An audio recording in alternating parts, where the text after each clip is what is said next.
जय श्री राम। नमस्कार बंधुगण, मु सस्मिता पाढ़ी आमर यही चैनल आपण मानक स्वागत। आज आमे प्रस्तुत करिछु नवाक्षरी सुंदराकांड पाठ ओडिया रे। एही सुंदराकांड पाठ करिबा द्वारा बा श्रवण करिबा द्वारा हनुमान प्रसन्न हुअन्ति, जेउथिपाई जीवन रे सकारात्मकता, आत्मविश्वास एवं मानसिक शांति आसे। एहाको नियमित पाठ करिबा द्वारा बा श्रवण करिबा द्वारा भय, चिंता, नकारात्मक ऊर्जा एवं रोग को दूर करिबारे साहाय्य करिथाय। मान्यता अछि कि एहाको पाठ कले बिगड़ी जाइथिबा काम संपूर्ण होई जाए, आर्थिक स्थिति सुधुरी जाए एवं शनि दोषरु मुक्ति मिले। तेणु आसंतु सुंदराकांड पाठ आरंभ करिबा। मूलरु शेष जाए निश्चय शुणिबाको चेष्टा करिबे, पूर्ण फल लाभ हेबा। श्री गणेशाय नमः। नीलाम्बुज श्यामल कोमलांग सीता समार पीतवाम भागम पाणौ महासायक चारु चापम नमामि रामं रघुवंशनाथं कर्पूर गौरं करुणावतारं संसार सारं भुजगेन्द्रहारं सदा वसन्तं हृदयारविन्दे भवं भवानी सहितं नमामि। बंदई जगत ईश्वर बाणक दंड बेनिकर नमस्ते प्रभु सुरगुरु हे दयामय कल्पतरु नमो नर रूप हरि नमस्ते रघुकुल सिरि ब्रह्मा शिव शेष वंदित वेदांत गाये जाचरित चिन्मय शांति प्रदायक अनघ जेसुर पालक नमस्ते भूप चूड़ामणि तोर श्री चरणे प्रणमी प्रणमे तोर श्री चरण सुदया कर दीन जने अन्य वासना अंतचिते मोहर नाही कदाचिते जानत सबुरी अंतर रहिछि पुरी सर्वठार निर्भर भक्ति केवल सदा मोरहु पादे तोर जय तु जय भावग्राही करतु कृपा दया बही नमस्ते रघुकुलमणि चरणे नमामि नमामि बंदई पवन कुमार ज्ञानी मध्ये अग्रजन्य तनु कनक शैलसम जय तुलित बलधाम धनु जवन नल गलारे सोहे मुक्तमाल सर्वगुण रे गुणवान श्रीराम भक्त प्रधान श्री रघुनाथଙ୍କ चरण सेवारे सदा जार मन बानर कुलर मुकुता पवन जहाँकर पिता से भक्त राजଙ୍କ चरण बंदई अमी अधम सुंदराकांड कथा मान कहिकी पारिब धम जेबे से राम दया करी बसिबे हृदय मोहरी श्रीराम दया करे जारे से प्राणी भव सिंधु तरे हृदय राघव पद बंदे कहिबी नवाक्षरी छंदे श्रीराम राम जय राम संकट हर हनुमान जाम्बवंतଙ୍କ बाणी शुणी हरसी उठिला पावनी बोलोई रही थाओ भाई एठारे मोर बाट चाहे खाइण फल कंदमूल दुखरे रही सिंधु कूल देखी मु बेगे आसे भाई सीताଙ୍କ चरण को जाई आज हर्षई मोर मन निश्चय हेब सिद्धि जान सभिଙ୍କ चरणे प्रणमी चलिला स्मरी रघुमणि सिंधु तटे थिला भूधर नाम जे ताहार सुंदर डेण कौतुके गला ताहार उपरे चढ़िला श्रीराम नाम बारंबार अंतरे सुमरी सादर उल्लास अंतरे से बड़ी डेण हनु गला चली जे गिरी परे पाद थिला तुरंत पाताळे पशिला डेण हनु चले खरे अमोघ सम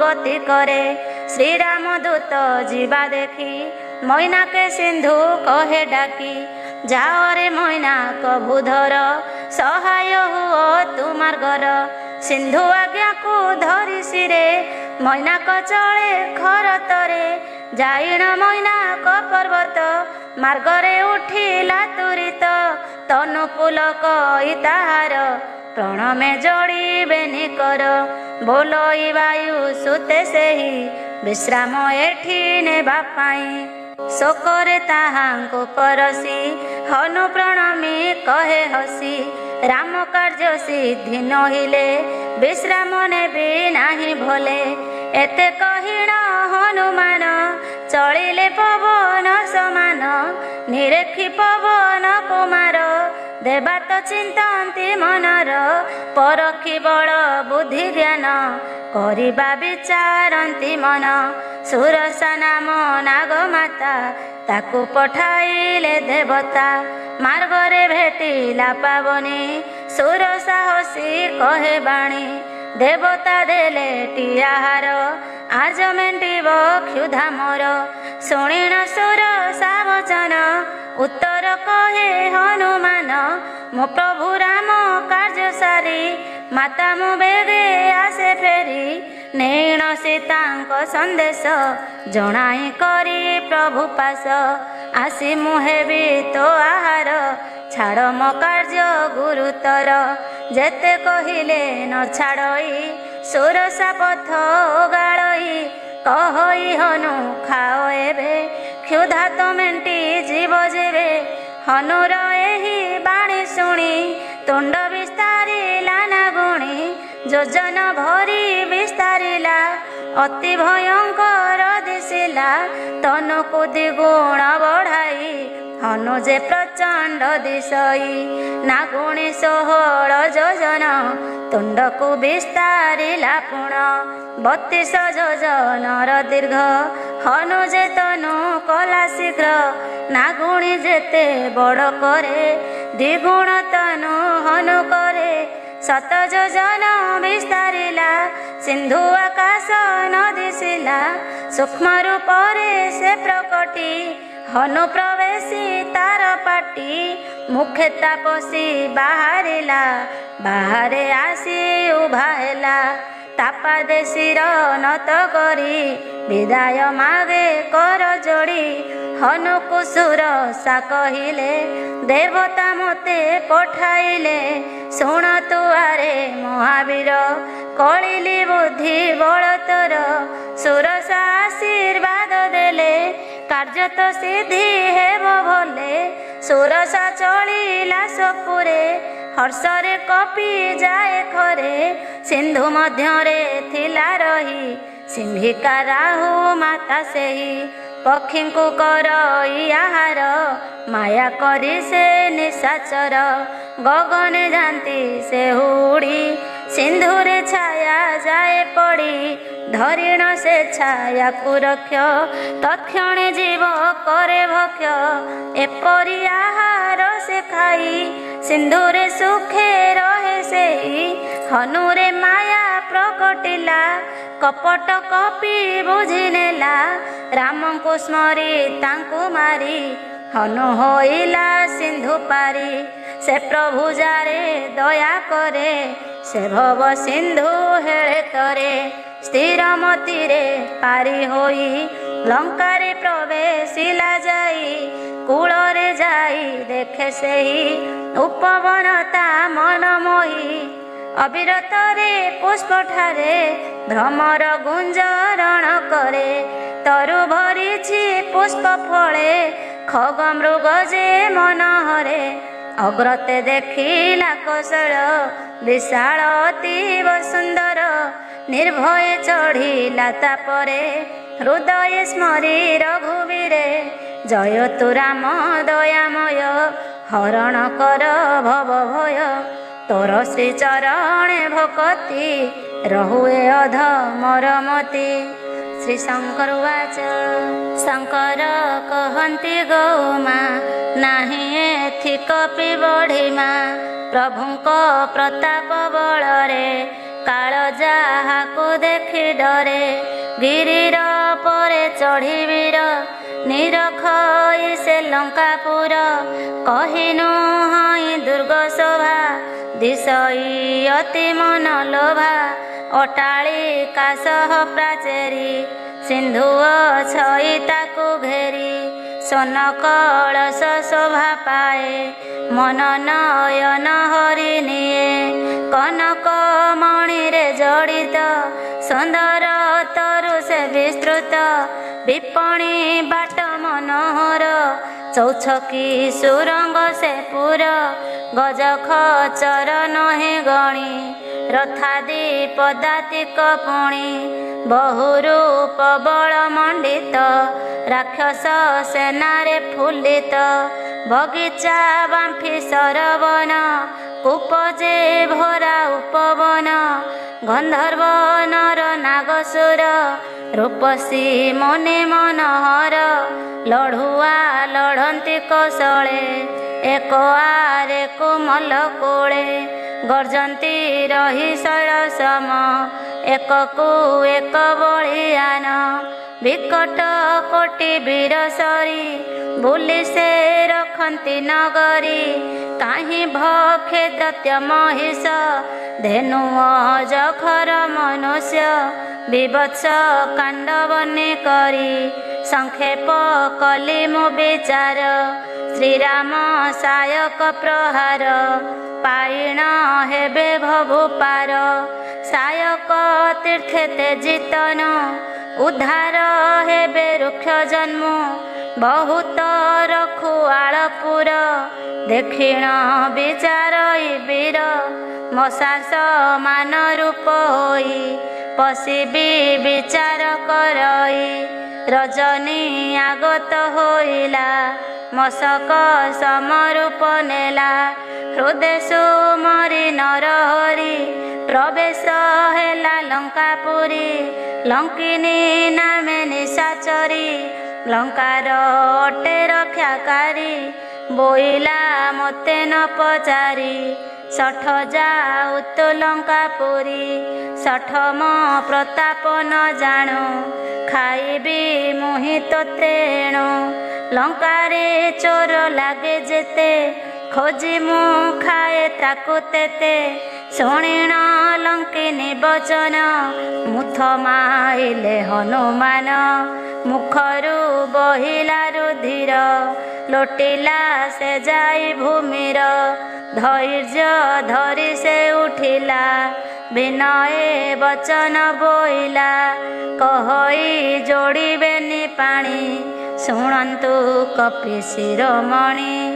ଲଙ୍କାଦେବୀ ଉବାଚ ରାବଣେ ବ୍ରହ୍ମା ଦେଲେ ବର କହିଲେ ମୋତେ ସମାଚାର। କପି ମାଡ଼େ ବିକଳ ହେବୁ କାଳ ପୁରିଲା ତୁ ଜାଣିବୁ। ଜାଣିବୁ ପୁରିଲା ଆୟୁଷ ମରିବେ ସକଳ ରାକ୍ଷସ। ମୋହର ବଡ଼ ପୁଣ୍ୟ ତାତ ଦେଖିଲି ଏବେ ରାମଦୂତ। ନେତ୍ର ପବିତ୍ର ହେଲା ମୋର ଅନେକ ସୌଭାଗ୍ୟ ଫଳ। ସ୍ୱର୍ଗ ଅପବର୍ଗର ସୁଖ ରଖ ତୁଳାର ଏକ ପାଖ। ଏସବୁ ମିଶି ଯାହା ହୁଏ ସେ ସାଧୁ ସଙ୍ଗେ ସରି ନୁହେଁ। ସଂସାରେ ସର୍ବ ଅଟେ ଲଭ୍ୟ କେବଳ ସତ୍ସଙ୍ଗ ଦୁର୍ଲଭ। ଶ୍ରୀରାମ କୃପା ବିନା କେହି ସତ୍ସଙ୍ଗ ଲଭି ନ ପାରଇ। ହୃଦୟରେ ରାମ ରୂପ ଧରି ପ୍ରବେଶ କର ତୁ ନଗରୀ। ନଗର ନଗର ବିହର ପ୍ରଭୁଙ୍କ କାର୍ଯ୍ୟ ସିଦ୍ଧି କର। ପ୍ରଭୁର କୃପା ଲଭ ଯାରେ ସେ ଭାଗ୍ୟବାନ ଏ ସଂସାରେ। ବିଷ ହୁଅଇ ସୁଧା ସମ ଶତ୍ରୁ ଯେ ମିତ୍ର ଆଚରଣ।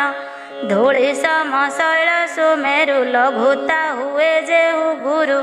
ସିନ୍ଧୁ ଗୋଷ୍ପଦ ପରି ହୋଇ ଅନଳ ଶୀତଳ ହୁଅଇ। ଅତୀବ ଲଘୁ ରୂପ ଧରି ନଗ୍ର ଭ୍ରମଇ ପ୍ରଭୁ ସ୍ମରି। ମନ୍ଦିର ମନ୍ଦିର ଖୋଜଇ ଅସଂଖ୍ୟ ଅସୁର ଦେଖଇ।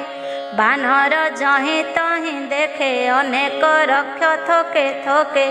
ରାବଣ ମନ୍ଦିରେ ପଶିଲା ରାବଣ ଶୋଇଛି ଦେଖିଲା। ଅତୀବ ବିଚିତ୍ର ସେ ଶୋଭା ହୃଦୟ ମନ ନେତ୍ର ଲୋଭା। ଦେଖିଲା ଯାଇ ସେ ମନ୍ଦିର ସୀତା ନାହାନ୍ତି ତା ଭିତର। ତହିଁକି ପୁର ଏକ ଦେଖି କପିର ମନ ଗଲା ଲାଖି।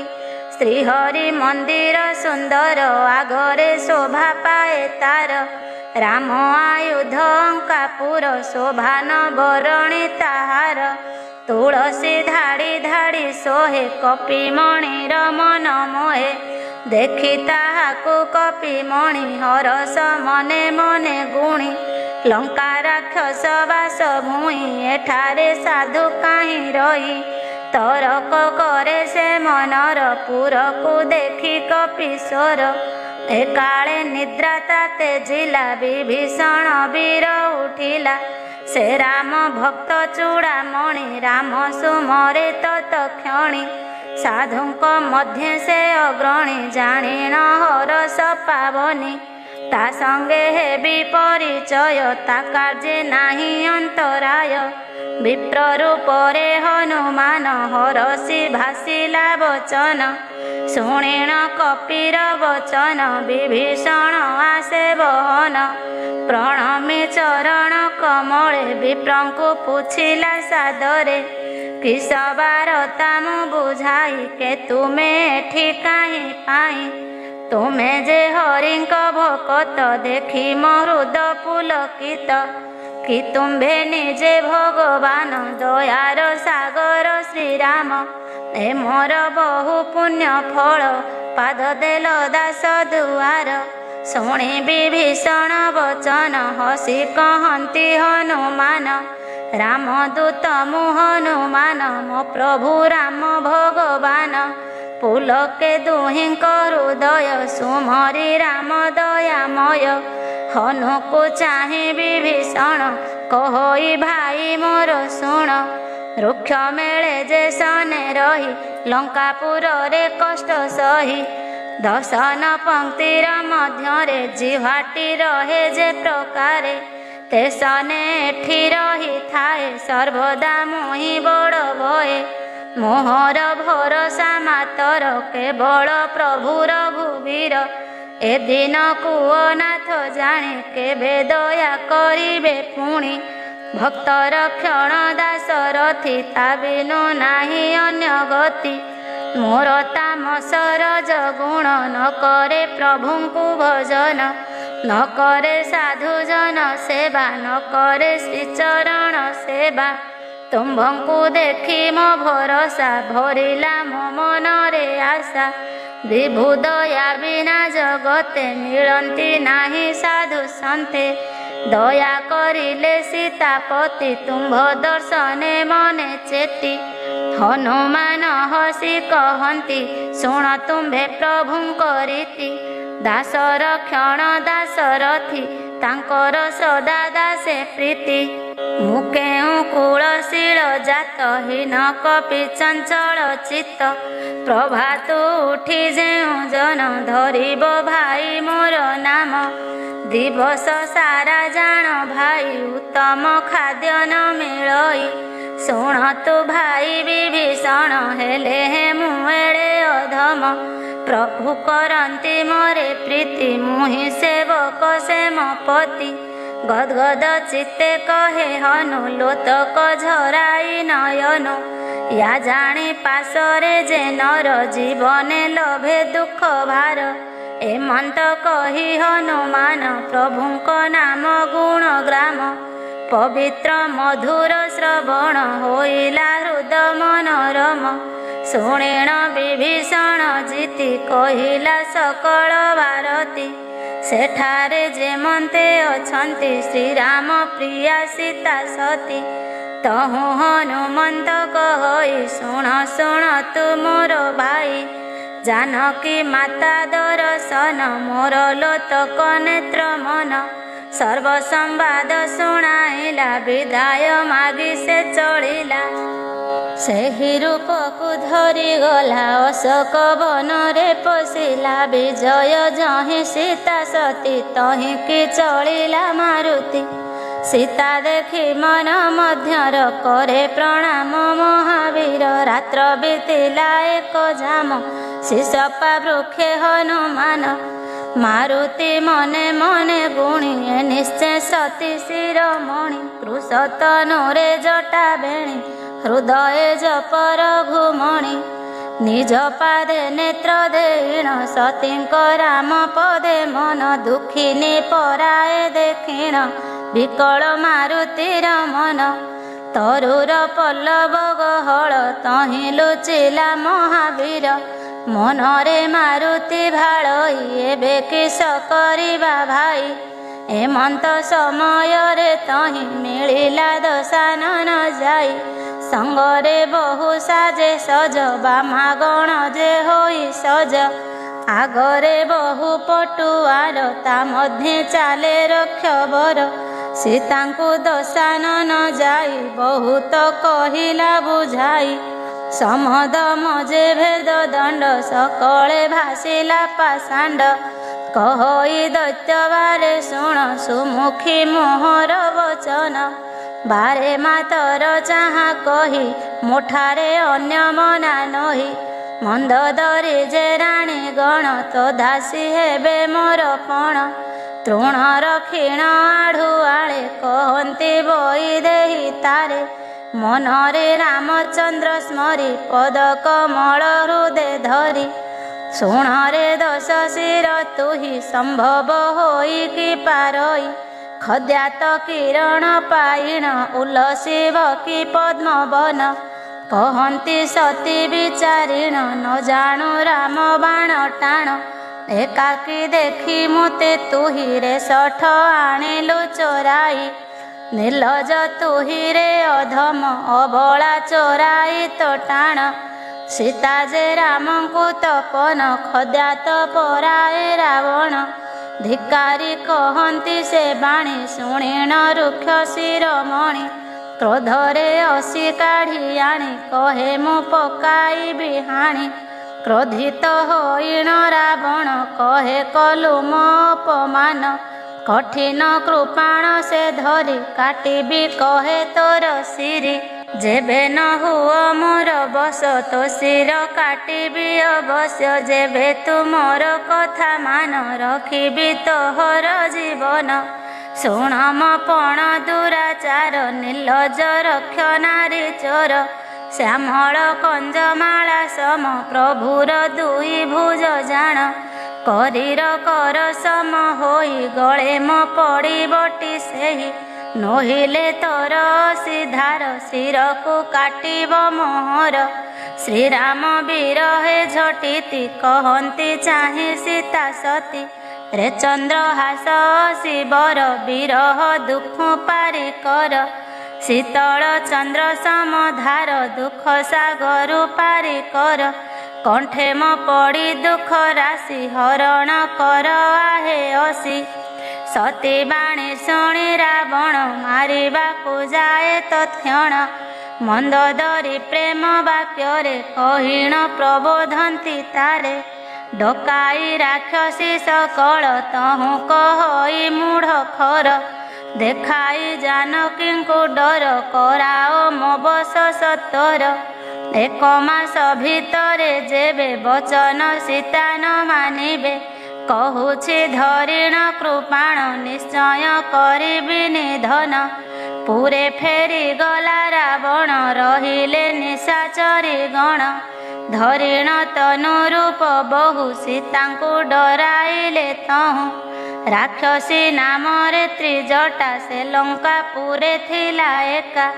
ଶ୍ରୀରାମ ଚରଣେ ଭକତି ସଦା ତାହାର ଥାଏ ମତି। ସମସ୍ତ ରାକ୍ଷସୀ ଡକାଇ ସପନ ବୃତ୍ତାନ୍ତ ସେ କହି। ସତୀ ଶିରୋମଣି କହିତ ସଦା ଲୋଡ଼ଇ ତାର ଚିତ୍ତ। ତ୍ରିଜଟା ଉବାଚ ଦେଖିଲି ମୁଁ ବାନର ଦଳ ବିନଶିଲେ ଦାନବ କୂଳ। ସପନ ଦେଖିଲା ବାନର ପଡ଼ିଲା ସେହୁ ଲଙ୍କାପୁର। ନଗ୍ନ ବେଶରେ ଦଶ ଶିର ମୁଣ୍ଡିତ ଛିନ୍ନ ବିଂଶକର। ଦକ୍ଷିଣ ଦିଗେ ଚଢ଼ି ଖର ଚଳଇ ମାରି ଦେ ତୈଳ। ବିଭୀଷଣ ଏ ରାଜେ ରାଜା ଲଙ୍କାପୁରରେ ପାଳେ ପ୍ରଜା। ସୀତାଙ୍କୁ ପ୍ରଭୁ ରଘୁବୀର ଡାକି ନିଅନ୍ତି ନିଜ ପୁର। ବିଚାରି ଏ ସପନ ମୁହିଁ ଅନ୍ତରେ ସତ୍ୟ ଯେ ମଣଇ। ହୋଇବ ଦିନ ଚାରି ପରେ ନିଶ୍ଚୟ ମରିବେ ଅସୁରେ। ତ୍ରିଜଟା ବାଣୀ ଶୁଣିକିରେ ସମସ୍ତ ଆସୁରୀ ଡରେ। ପ୍ରଣମନ୍ତି ସେ ବାରମ୍ବାର ଜାନକୀ ସୀତାଙ୍କ ଭୟର। ସମସ୍ତ ରାକ୍ଷସୀ ଚଳନ୍ତି ସୀତା ଯେ ବସି ବିଚାରନ୍ତି। ମାସ ବିତି ଗଲେ ଅଧମ ରାକ୍ଷସ ନେବ ମୋ ଜୀବନ। ତ୍ରିଜଟାକୁ ବଚନ କହି ଯୋଡ଼ିନ କର ବୈଦେହୀ। କହନ୍ତି ମାତା ବୈଦେହୀ ବିପଦେ ମୋର ସଖୀ ତୁହି। କେମନ୍ତେ ତେଜିବି ଏ ଦେହ ସଖିଲ ମୋତେ ବୁଦ୍ଧି କହ। ବିରହ ଦୁଃଖ ହୁତାସନ ସହି ନୁହେଁ କର ଯତନ। ଆଣିବା କାଠ ଚିତା କର ଲଗାଇ ଦିଅ ମାଅନଳ। ବିରହ ଦୁଃଖ ନ ସହିବି ନିଶ୍ଚୟ ଚିତାରେ ଯାସ ଦେବି। ତ ପ୍ରୀତି ସତ୍ୟ ମୋ ବିଚାରି ଏ ବାଣୀ ସହି ମୁଁ ନ ପାରି। ଶ୍ରବଣ ଶୂଳ ପ୍ରାୟ ସେହି ନ ପାରେ ହୃଦୟ ମୁଁ ସହି। ବାଣୀ ଶୁଣି ତ୍ରିଜଟା ବୋଲେ ପାଦେ ପ୍ରଣମି ସେ ଉତ୍ତରେ। ପ୍ରଭୁ ପ୍ରତାପ ଯଶ ଗୁଣ ବନି ସେ ଶୁଣାଏ ଶ୍ରବଣ। ରାତ୍ରରେ ମୁଁ ଅନଳ କାହୁଁ ଆଣିବି ସୁନ୍ଦରୀ ତୁ କହୁଁ। ଏତେ କହିଣ ସେ ଅସୁରୀ ଚଳିଣ ଗଲା ନିଜ ପୁରୀ। ସୀତା ଯେ ବିଚାରନ୍ତି ମନ ବିହି ହୋଇଲା ସିନା ବାମ। ଏଠାରେ ଅଗ୍ନି ନ ମିଳଇ ଦୁଃଖ ମୋ ଉପଶମ ନାହିଁ। ଏ ଆକାଶେ ପାବକ ପରି ଲକ୍ଷେ ଅଧିକ ତାରା ଜଳି।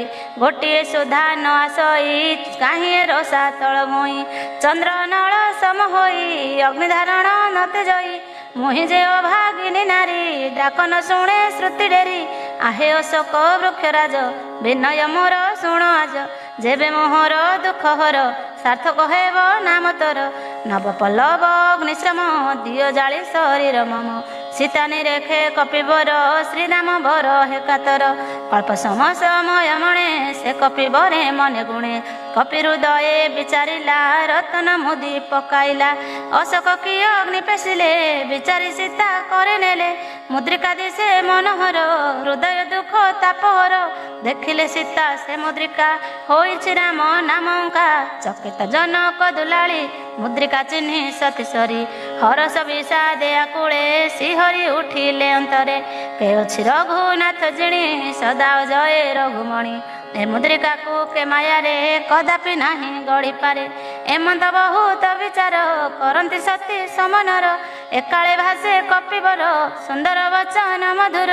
ହୃଦୟ ମନ ଦେଇ ସତୀ ସାଦରେ ଅନ୍ତରେ ଶୁଣନ୍ତି। କହିଣ ଆଦ୍ୟ ପ୍ରାନ୍ତ କଥା ଗାଇଣ ମୃଦୁ ସ୍ୱରୀ ଗାଥା। ସୀତା କହନ୍ତି ତା ଶୁଣିଣ କେ କହେ କନ ରସାୟନ। କହେ ଯେ ହୁ ବାଣୀ ଭାସି ବାରେ ପ୍ରକଟ ହୁଅ ଆସି। ହନୁ ପ୍ରବେଶ ସତୀ ପାଶେ ଦେଖି ହୃଦୟ ଶଙ୍କାଶେ। ଇଏ ତ ସାମାନ୍ୟ ବାନର ହୋଇ କି ପାରେ ସିନ୍ଧୁ ପାର। କହେ କପି ମୋ ରାମଦୂତ କରୁଣା ନିଧାନ ଶପଥ। ଯତନେ ରଖି ସେ ମୁଦ୍ରିକା ଆସିଛି ଲଙ୍ଘି ସିନ୍ଧୁ ଏକା। ଶ୍ରୀରାମ ଏସ ନ ସଂକ୍ରେତ ପଠାଇଛନ୍ତି ମାତ ସତ। କହନ୍ତି ଜାନକୀ ସେନର କିମ୍ପା ପ୍ରୀତି କରିବାନର। ଜାନକୀ ବଚନେ ପାବନି କହନ୍ତି କଥା ଦେବନନି। କପିର ବାଣୀ ପ୍ରେମେ ଶୁଣି ବିଶ୍ୱାସ ହୃଦୟ ଜନନୀ। କାୟ ମନ ବାକ୍ୟରେ ତ ଦୟାନିଧିଙ୍କ ଦାସ ସତ। ଶ୍ରୀରାମ ପଦେ ଯାରମତି ନିଶ୍ଚୟ ଲଭେ ସେବକତି। ଦ୍ୱିତୀୟ ଅଧ୍ୟାୟ।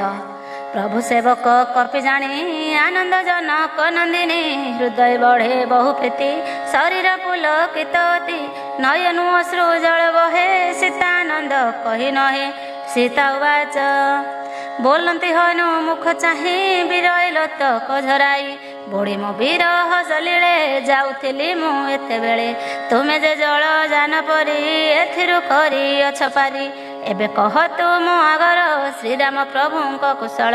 ସୁଖେଛନ୍ତି ନା ପ୍ରଭୁ ମୋର ଯେ ପ୍ରଭୁ ବିଶ୍ୱ ସୁଖସ୍ଥଳ। ଖର ରୂପଙ୍କ ସଙ୍ଗେ ଭ୍ରାତା କହତୁ ତାଙ୍କର ବାରତା। ଅଛନ୍ତି କି ନା ସେହି ଭଲେ ହୃଦୟ ହେବ ଶାନ୍ତ ଶୁଣିଲେ। ସେ ହରି ସଦା ଦୟାମୟ ଶ୍ୟାମଳ କୋମଳ ହୃଦୟ। ମୋ ପରେ ନିଷ୍ଠୁର କିମ୍ପାଇଁ ହୋଇଲେ ଦଇ ତାରି କାହିଁ। ସେବକ ସୁଖ ଦଶେ ହରି ସରଳ ସ୍ୱଭାବ ମୁରାରି। ଏ ଦାସୀକୁ କେବେ ଶ୍ରୀରାମ ହୃଦୟ କି କରନ୍ତି ସ୍ମରଣ। କେବେ ଦେଖିବ ଶ୍ୟାମତନ ଶୀତଳ ହୋଇବ ନୟନ। କହରେ ପବନ ତନୟ ନେତ୍ରେ ଦେଖିବି ଦୟାମୟ। ନେତ୍ରରୁ ଲୋତ ଗଝରଇ ମୁଖେ ବଚନ ନ ସ୍ଫୁରଇ। ଆହା ପ୍ରାଣନାଥ ଯେ ମୋର ମୁହିଁକି ହୋଇଲି ପାଶର। ସୀତାଙ୍କ ବିରହ କାତର ଦୁଃଖେ ଦୁଃଖିତ ମହାବୀର ବିନୀତ କୋମଳ ବଚନ କହଇ ମାତା ମୋର ଶୁଣ। ସୁଖରେ ଅନୁଜ ସହିତ ଅଛନ୍ତି ମୋର ପ୍ରଭୁ ମାତ, ଝରୁଛନ୍ତି ସେ ଦିବାରାତ୍ର ତୁମ୍ଭର ଦୁଃଖରେ ସର୍ବତ୍ର। କହଇ ଜନନୀ ଗୋ ଶୁଣ ମନରେ ଉଣା ତୁ ନଗେନ, ତୁମ୍ଭର ସ୍ନେହ ପ୍ରଭୁଠାରେ ତାଙ୍କର ଦ୍ୱିଗୁଣ ତୁଠାରେ।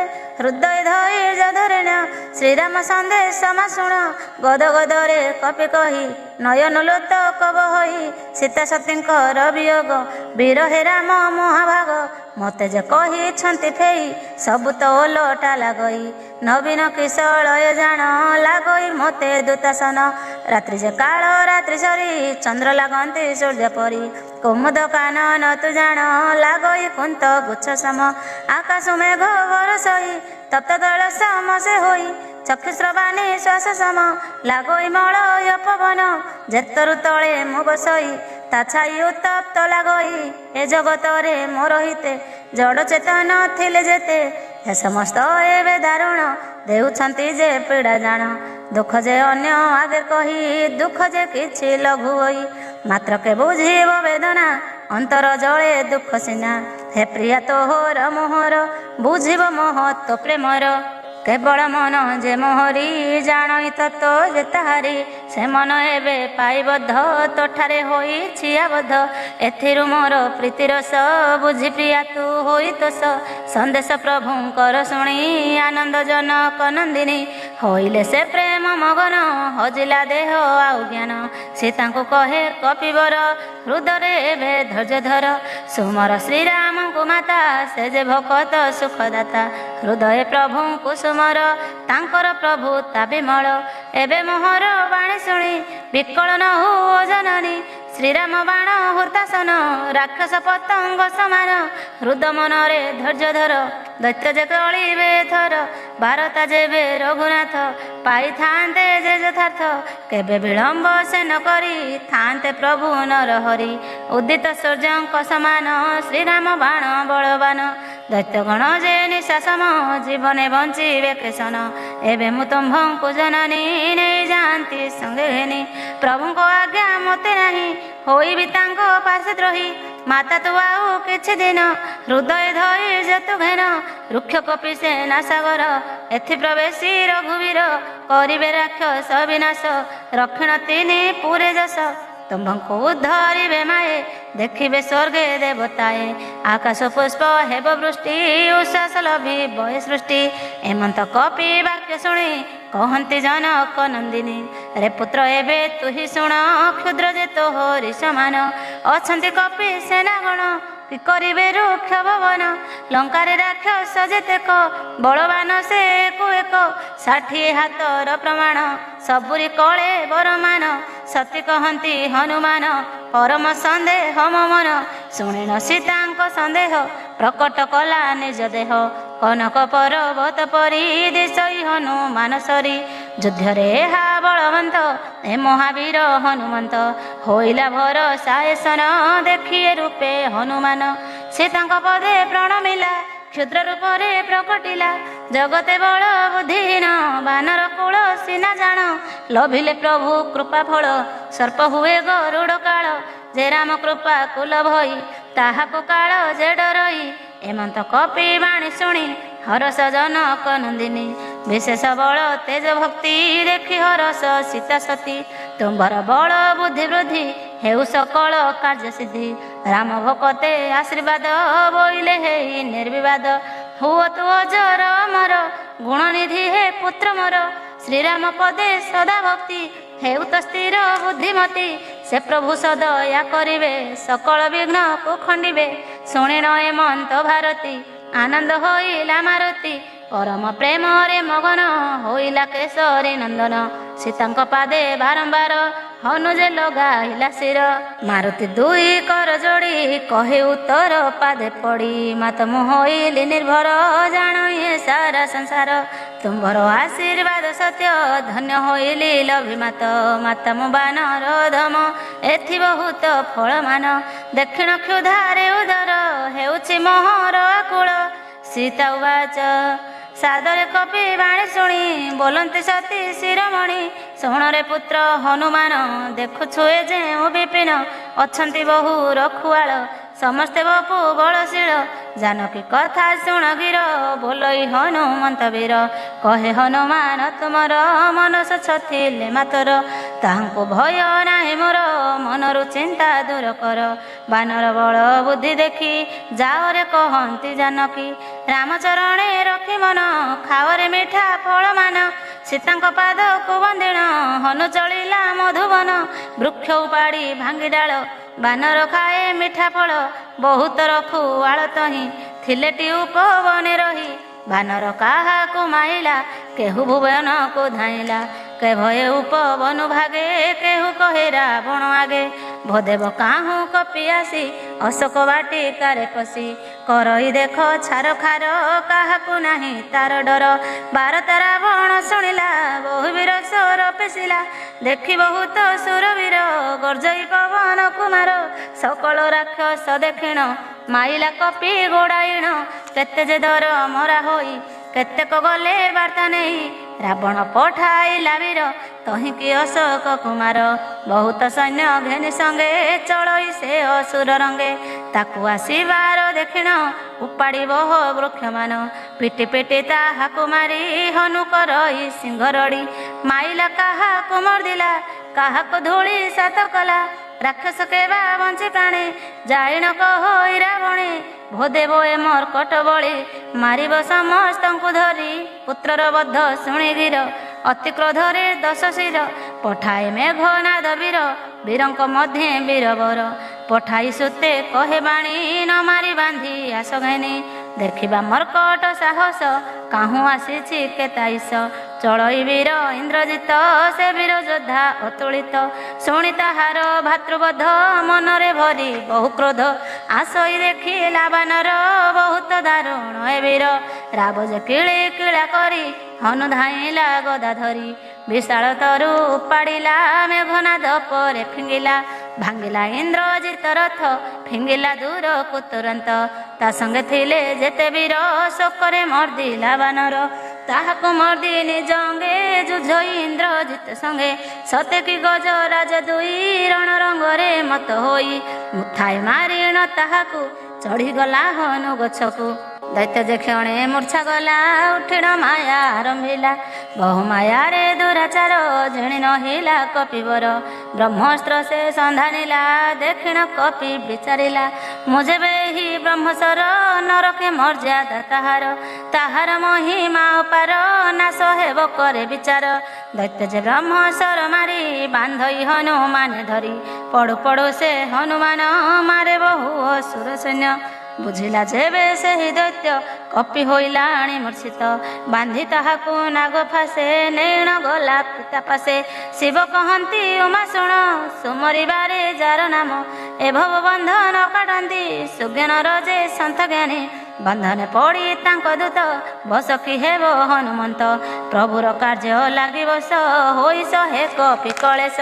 ବନ୍ଧା ହୋଇଲା ହନୁମାନ ଶୁଣି ଧାଇଁଲେ ରୁକ୍ଷଗଣ। କୌତୁକ ପାଇଁ ତାକୁ ନେଲେ ସଭାପୁରରେ ଉଭା କଲେ। ରାବଣ ସଭାକୁ ନୟନେ ଦେଖିଣ ଆଚମ୍ବିତ ମନେ। ଦେଖିଣ ରାବଣ ପ୍ରଭୁତ ଆଶ୍ଚର୍ଯ୍ୟ ହୋଇ ବାୟୁସୁତ। ସମସ୍ତ ସୁର ଦିଗପାଳ ଭୟ ଅଛନ୍ତି ଯୋଡ଼ିକର। ଚାହାନ୍ତି ଭ୍ରୁକୁଟିକୁ ତାର ସମସ୍ତେ ହୋଇଣ ଆକୁଳ। ହେମନ୍ତ ପ୍ରତାପ ଦେଖିଣ କେବେ ନରରେ ହନୁମାନ। ଗରୁଡ଼ ପକ୍ଷୀ ଡରଇକି ଅହିର ଆଡ଼ମ୍ବର ଦେଖି। ରାବଣ କପି କିଅ ନାହିଁ କଟୁବାଣୀ ସେ କ୍ରୋଧେ କହି। ସୁମରି ପୁତ୍ର ମୃତ୍ୟୁ ତାର ହୃଦେ କାନ୍ଦେ ହୋଇ ବିକଳ। ରାବଣ କହେ କ୍ରୋଧ ଭରେ କାହିଁର ବାନର ତୁଆରେ। କାହାର ବଳେ ଛାର ଖାର କଲୁ ମଧୁବନ ବାନର। କେବେ କି କାନେ ନାହୁ ଶୁଣି ମୋ କଥା ଶଠ ଶିରୋମଣି। ରେ ଶଠ ଶୁଣି ମୋର କଥା ହୃଦେ ତ ନାହିଁ ଭୟ ବ୍ୟଥା। କେଉଁ ଅପରାଧରେ ତୁହି ମାଇଲୁ ଅସୁର ଗୋଡ଼ାଇ। ନାହିଁ କି ଆରେ ଶଠତର ଜୀବନରେ କାହାକୁ ଡର। ଏମନ୍ତ ଶୁଣି ହନୁମାନ କହେ ଶୁଣ ଶଠ ରାବଣ। ଯାହାର ଆଜ୍ଞା ମାନି ମାୟା ରଚଇ ସଂସାରର କାୟା। ବ୍ରହ୍ମା ବିଷ୍ଣୁ ଯେ ମହେଶ୍ୱର ପାଳନ କରି ଆଜ୍ଞା ଯାର। सृष्टि को करंती पालन करंती संहार रक्षण जार आज्ञारे अहिपति धरा को मस्तके धरती सुरसंथ तारण पाई जे देह बहुत धरई तो परी मूर्खे शिक्षा देई संसारे धर्म को स्थापई कठिन शंकर को दंड जे प्रभु करी थिले खंड तो परी लक्ष लक्ष राजा फेरिले बाई बहु लज्जा त्रिशिरा दूषण जखर नासिले बाली आदि वीर जावळ मात्र लेस पाई जिणिलु ब्रह्मांड को तुही जानारी करी छुहरण तांक दूत मु हनुमान बल कथा मु सब तर जाणई मूर्ख पामर सहस्र बाहु तुले तुही समर करी थिलु जाई बाळीर तुले युद्ध करी लभिलु जस केते हारी एमंत शुणी दश सिरी उठई अट हास करी रावणे कहे कपिवर क्षुधारे खाइली मु फल स्वभावे मु अटे बानर ताड़िली वृक्ष को सकल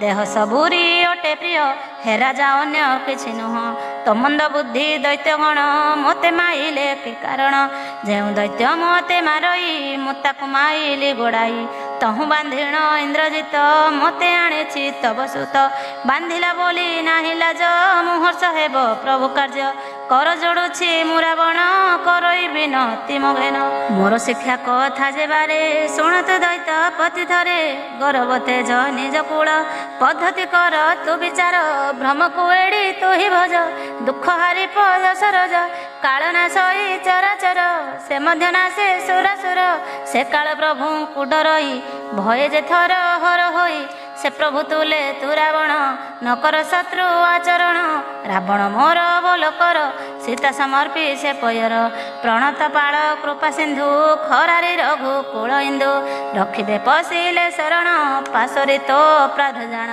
श्रीराम चरण पंकज हृदय धरी नित्य भज लंकारे अचल राजुति भोग कर तु लंकापति जस पुलस्त्य ऋषिंकर अटई चारु शशधर पवित्र वंश जस गुण न हुआ कलंक रावण राम नाम विनाय वाणी श्रुति मधुर नहे पुणी बारे तु घेन मो वचन श्रीराम पदे दिय मन काम मद मोह को तेज श्रीराम नाम तु ही भज पिंधिण सबु अलंकार न पिंधिब सन सुंदर दिशे कि सुंदरी नागरी कहता शोभा तु सुरारी जे जन श्रीराम विमुख प्रभुता संपत्ति जे सुख थिले नथिला तार सरी ख्याति मिलिले दुख परी जल नाही जे तटनीर वर्षांते शुष्क रहे चिर प्रतिज्ञा करी हनुमान कहि शुण तु रावण श्रीराम विमुख जनर रखंता नाही ए संसार आरे पामर रामद्रोही तोते न रखी बेटी केही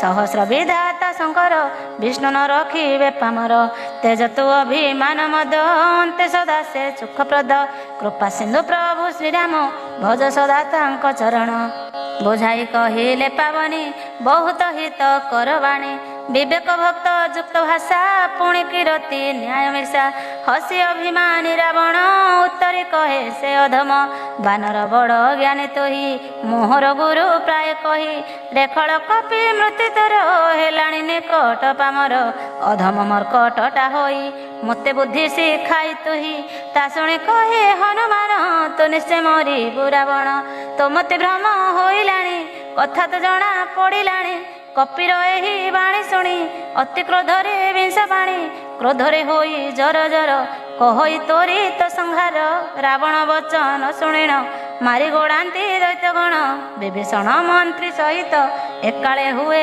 उपस्थित पादरे पड़ी जणाइला बहुत विनती से कला दूत को माइले हे प्रभु नाश होइब नीति सबु विचारी अन्य दंड ताकू दियंतु किछि एक पिकु भल बुद्धि ए विभीषण सकले कहिले प्रमाण रावण कहे हसी करी पठाओ अंग भंग करी लांगुड़ प्रिय मर्कटर बुझाई कह सकल कना बांधिण ढाली तैल समस्ते लगाओ नल बानर पुछहीन होई अतिष्ट होई फेरिबई निज प्रभु संगे बानर नैण आसीब मुकर जार बल जस गुण एते कवि करे वर्णन से प्रभु केते जे प्रतापी देखिबा जार दूत कपि तार वचन शुणी कने कपि हसई मने मने बाग्देवी साहा हेले मोर मनरे भासे कपिवर राक्षस रावण आज्ञारे যত্নে লাগিলে ধাত্তিকারে କପି ଜେଲା ଗୋଡ଼ ବଢ଼ାଇ ନଗର ଖେଳାଏ ବୁଲାଇ। ନଗରେ ଥିଲା ଯେତେ ବସ୍ତ୍ର ଅଣ୍ଟଇ ନାହିଁ ତୈଳଘୃତ। କୌତୁକ ଦେଖିବାକୁ ଠୁଳ ହୋଇଲେ ସର୍ବରକ୍ଷକୂଳ। ପାବନି ଲାତ ମାରୁଥାନ୍ତି ସମସ୍ତେ ହସି ଦେଉଥାନ୍ତି।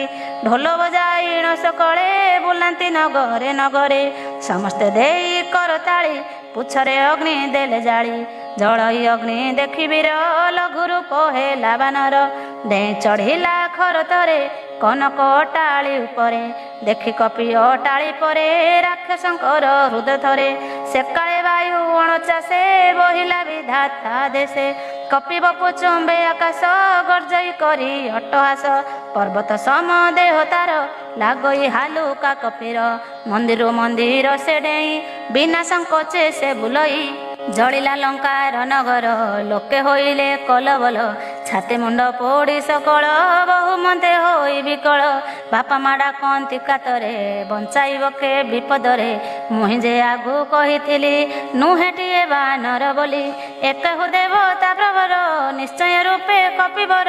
ସାଧୁ ଅବଜ୍ଞା କଲେ ଜାଣ ଫଳଇ ଫଳଟିଏ ସନ। ନଗର ହୋଇ ହତଶିରି ଜଳଇ ସେ ଅନାଥ କରି। ଏକଇ ନିମିଷ ଜଳିଲା ଲଙ୍କା କଟକ ଭସ୍ମ ହେଲା। ବିଭୀଷଣର ଘର ଏକା ସେଥିରୁ ପାଇଗଲା ରକ୍ଷା। ଶିବ କହନ୍ତି ଉମା ଶୁଣ ଯାହାଙ୍କ ଭକ୍ତ ବିଭୀଷଣ। ସୃଜନ୍ତି ଅଗ୍ନି ସେହି ଯେଣୁ ରକ୍ଷା ହୋଇଲା ତାର ତେଣୁ। ଓଲଟି ପାଲଟି ନଗର ଜାଳି ସିନ୍ଧୁରେ ଡିଏଁ ବୀର। ପୁଛ ବୁଝାଇ ଶ୍ରମ ହରି ପୁଣି ଲଘୁ ରୂପକୁ ଧରି। ଜନକ ସୁତାଙ୍କ ଛାମୁର ଉଭା ହୋଇଲା ଯୋଡ଼ିକର। ଦିଅ ମାତା କିଛି ସଂକେତ ଦେଇନଥିଲେ ଜେନେନାଥ। ମଥାମଣି ତହୁଁ କାଢ଼ିଲେ ହନୁକୁ ସତୀ ସମର୍ପିଲେ। ଅତିହର ସେ କପି କରେ ତାହାକୁ ଧଇଲା ଧରେ। କହିବୁ ପୁତ୍ର ହନୁମାନ ମୋହର ସାଷ୍ଟାଙ୍ଗ ପ୍ରମାଣ। ତୁମ୍ଭେ ଯେ ଦୟାର ସାଗର ମୋ ମନସ୍କାମ ପୂର୍ଣ୍ଣ କର। ଯଶ ରକ୍ଷକ ଦୀନ ବନ୍ଧୁ ଆରତ ହାରି କୃପାବିନ୍ଦୁ। ସଙ୍କଟ ମୋର ବେଳୁ ବେଳ ଭାରି ହୋଇଲା ନାଥର।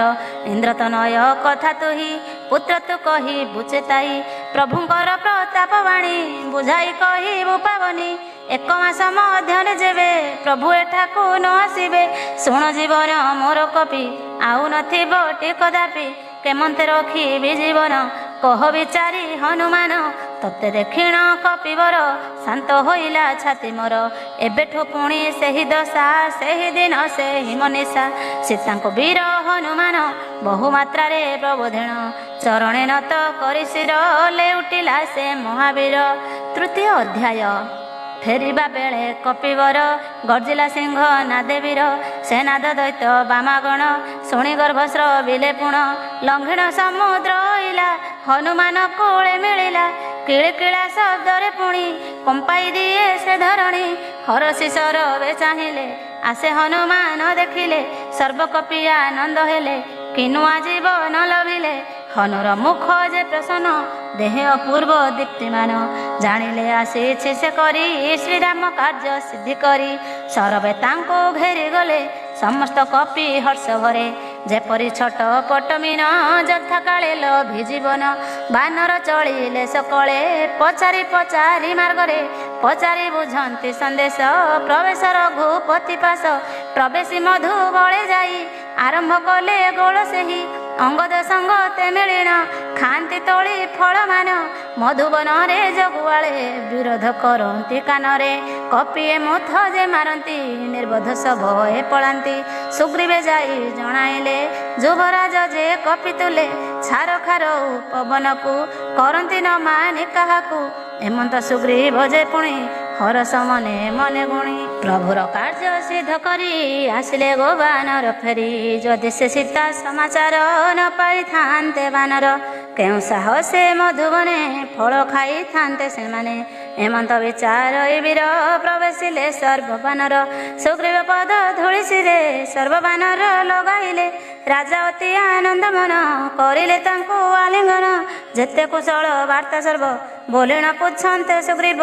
ଏ କାର୍ଯ୍ୟ ରାମ କୃପା ବଳେ ସିଦ୍ଧ ହେଲା ହେ ବସକଳେ। ଏ କାର୍ଯ୍ୟ ସିଦ୍ଧ କଲା ତନୁ ବଞ୍ଚାଇଲା ଆମ୍ଭ ଜୀବନୁ। ଶୁଣିଣ ସୁଗ୍ରୀବ ଏମନ୍ତ ହନୁ କଲା ଯେ କୋଳାଗ୍ରତ। ହନୁର ତୁଲେ ସଙ୍ଗ ହୋଇ ରାମଙ୍କ ପାଶେ ସେ ଚଳଇ। ଆସିବା ଦେଖି ହନୁମାନ ଆନନ୍ଦ ହେଲେ ରଘୁରାଣ। କାର୍ଯ୍ୟ ସିଦ୍ଧି ହୋଇଲା ଜାଣି ଶିଳା ଉପରେ ରଘୁମଣି। ବିଜୟ କଲେ ଦୁଇ ଭାଇ କପିଏ ପ୍ରଣମନ୍ତି ଯାଇ। କପିଙ୍କୁ ଅତି ପ୍ରେମାଦର କରନ୍ତି କରୁଣା ସାଗର। ପୁଛନ୍ତି କୁଶଳ ବୋଲିଣ କୁଶଳ ଦେଖି ଶ୍ରୀଚରଣ। କହନ୍ତି ଜାମ୍ବବନ୍ତ ବୀର ଶୁଣନ୍ତୁ ପ୍ରଭୁ ରଘୁବୀର। ତୁମ୍ଭର ଦୟା ବଳେ ପ୍ରଭୁ କାର୍ଯ୍ୟ ହୋଇଲା ସିଦ୍ଧି ସବୁ। ଆମ୍ଭଜନ ସଫଳ ହେଲା ତୁମ୍ଭର କୃପା ଲାଭ ହେଲା। ପବନ ସୁତ ହନୁମାନ ନାଥ କରିଲା ଯେ ସାଧନ। ଏହି ସୁଖେ ପ୍ରଭୁ କେଶନ ମୁହିଁ ଯେ କରିବି ବର୍ଣ୍ଣନ। ପବନ ସୁତ ଏ ପବିତ୍ର ବିସ୍ତାରୀ ଅଛନ୍ତି ଚରିତ। ଜାମ୍ବବନ୍ତଙ୍କର କରଣୀ ଶୁଣିଲେ ଶ୍ରୀ କଦଣ୍ଡ ପାଣି। ଉଠିଣ ପ୍ରଭୁ ହୃଦୟ ତାକୁ ଧଇଲେ କୁଣ୍ଡାଇ ଅନୁକୁ। ବଳଶୀଳତା ଗଲା ଛାଇ ପ୍ରଭୁଙ୍କୁ ରହିଲା ନାହିଁ। କହ ବୁଝାଇ ବାୟୁସୁତ ବୈଦେହୀ ଅଛନ୍ତି କେମନ୍ତ। କେମନ୍ତ ଜୀବନ ଧାରଣ କରିଛି କହ ହନୁମାନ। ଶ୍ରୀ ରଘୁନାଥ ବାଣୀ ଶୁଣି ହନୁକ ହୋଇ ଯୋଡ଼ି ପାଣି। ଦିବା ରଜନୀ ତୁମ୍ଭ ନାମ ପ୍ରହରା ଦିଅ ଇଟି ପୁଣ। ତୁମ୍ଭ ଧ୍ୟାନ କବାଟ ପ୍ରାୟ କିଳି ଅଛନ୍ତି ସେ ହୃଦୟ। ଚାବି ପ୍ରାୟ ଦେଇ ନିଜର ଚରଣ ଲୋଚନ ଯୁଗଳ। କେଉଁ ବାଟରେ ପଞ୍ଚପ୍ରାଣ ପଳାଇ ପାରିବ ଜୀବନ। ଆସିବା କାଳରେ ସେ ମୋତେ ବୁଝାଇ କହିଥିଲେ କେତେ। ଜୟନ୍ତ କାକ ଉପାଖ୍ୟାନ ଚେତାଇ କହିବାକୁ ପୁଣ। ମଥାମଣିକୁ କାଢ଼ି ମୋତେ ସମର୍ପିଲେ ମାତ ମହାତେ। ଶୁଣିଣ ପ୍ରଭୁ ମଥାମଣି ଲଗାନ୍ତି ଭରେ ରଘୁମଣି। ଲୋତକ ଭରେ ଦୁଇ ନେତ୍ରେ କହିଛି ସୀତା ବାଣୀ ଯେତେ। ହେଦିନ ବନ୍ଧୁ ଆର୍ତ୍ତହର ପ୍ରଣତି ମୋର ଘେନା କର। ଅନୁଜ ଲକ୍ଷ୍ମଣ ସହିତେ ଚିନ୍ତଇ ସଦା ମୁହିଁ ଚିତ୍ତେ। ମନ କର୍ମ ବଚନେ ମୁହିଁ ସର୍ବଦା ଅନୁଗତ ରହି। କି ଅପରାଧ ମୋ ଦେଖିଲ ମୋତେ ରଘୁନାଥ ତେଜିଲ। ଏକମାତର ଅବଗୁଣ ଯାହା ଅଛି ମୋହର ଶୁଣ। ତୁମ୍ଭର ବୀର ହେ ଶରୀର ନ ତୁଟଇ ଯାହା ମୋହର। ମୋହର ଦୋଷୀ ସିନା ମାତ୍ର ଅଟଇ ଯୋଡ଼ା ଦୁଇ ନେତ୍ର। ତୁମ୍ଭର ଦର୍ଶନ ଆସେ ମରଣ ମୋ ଦେହନ ଗ୍ରାସେ। ନ ତୁଟି ତୁମ୍ଭ ବିରହରେ ଏତନୁ ଯାଆନ୍ତା ଅନଳେ। ନିଶ୍ୱାସ ପବନରେ ଜଳି ଯାଆନ୍ତା ତନୁ ତୁଳା ପରି। ଦର୍ଶନ ଲୋଭରେ ମାତ୍ର ଅଧମ ଏହି ଦୁଇ ନେତ୍ର। ବଞ୍ଚିବା ଆଶାରେ ଜୀବନ ସିଞ୍ଚଇ ସେହୁ ଘନ ଘନ। ବିରହ ନଳକୁ ସେହି ଲିଭାଇ ବଞ୍ଚାଇ ରଖଇ। ମାତା କିପରି ବହୁ ଘୋର ସେ ଦୁଃଖ ନବ ନିବାସାର। ହେ ପ୍ରଭୁ ନିମିଷ ପ୍ରତ୍ୟେକ କଳପ ସମବିତେ ତାଙ୍କ। ଖଳବଳ ଜିଣୀଣ ନାଥ ଉଦ୍ଧର ସୀତାଙ୍କୁ ତ୍ୱରିତ। ଦୁଃଖ ଶୁଣି ସୁଖ ସାଗର ନେତ୍ର ଝରାଇ ଅଶ୍ରୁ ଜଳ। କାୟ ମନ ବାକ୍ୟରେ ଯେହି ମୋହର ଶରଣ ନିଅଇ। ସ୍ୱପ୍ନେ କି ଦୁଃଖ ପଡ଼େ ତାକୁ ଯେ ନିତ୍ୟ ଧରେ ମନାବକୁ। ହେମନ୍ତ ପ୍ରଭୁଙ୍କ ବଚନ ଶୁଣିବ ଲଇ ହନୁମାନ। ତୁମ୍ଭର ନାମ ସୁମରଣ ଯେ ନିତ୍ୟ ନ କରେ ଭଜନ। କିପରି ତାହାକୁ ଗୋସାଇଁ ବୋଲିବା ସଂସାରରେ ସେହି। ଏକି ବିପତ୍ତି ବଳ କଥା ଦୈତ୍ୟ ନାଶିଣ ହର ବ୍ୟଥା। ହନୁକୁ ଚାହିଁ ରଘୁବୀର ତୋପରି ଉପକାରୀ ମୋର। ସୁର ମନୁଷ୍ୟ ମୁନି କେହି ସଂସାର ମଧ୍ୟରେ ଯେ ନାହିଁ। କିଅପା ପ୍ରତି ଉପକାର କରିପାରିବି ମୁହିଁ ତୋର। ତୋହର ସନ ମୁଖେ ମୋର ମନ ହୁଅଇ ଲାଜ ଭର। ଶୁଣ ହନୁ ତୋହର ଋଣ ସୁଝି ନ ପାରିବ ଏ ଜନ୍ମ। ହନୁମାନଙ୍କୁ ପୁନଃ ପୁନଃ ଚାହାନ୍ତି ରାଜୀବ ଲୋଚନ। ଶରୀର ପୁଲକ ଉଠଇ ନେତ୍ରରୁ ଅଶ୍ରୁ ଝରୁଥାଇ। ଶୁଣିଣ ପ୍ରଭୁଙ୍କ ବଚନ ଶ୍ରୀମୁଖ ଦେଖି ହନୁମାନ। ହନୁର ଅନ୍ତରେ ହରସ କହିଣ ତ୍ରାହି ଜଗଦୀଶ। ଲୋଟଇ ଦୁଇ ପାଦ ଧରି ପ୍ରେମା କୂଳରେ ହୃଦ ଭରି। କପିକୁ ଉଠାନ୍ତି ସାଦରେ କପି ନ ଉଠେ ଭାବ ଭରେ। ପ୍ରଭୁ ଶ୍ରୀରାମ କଞ୍ଜ କରେ ତାହାର ଶିରେ ପରସିଲେ।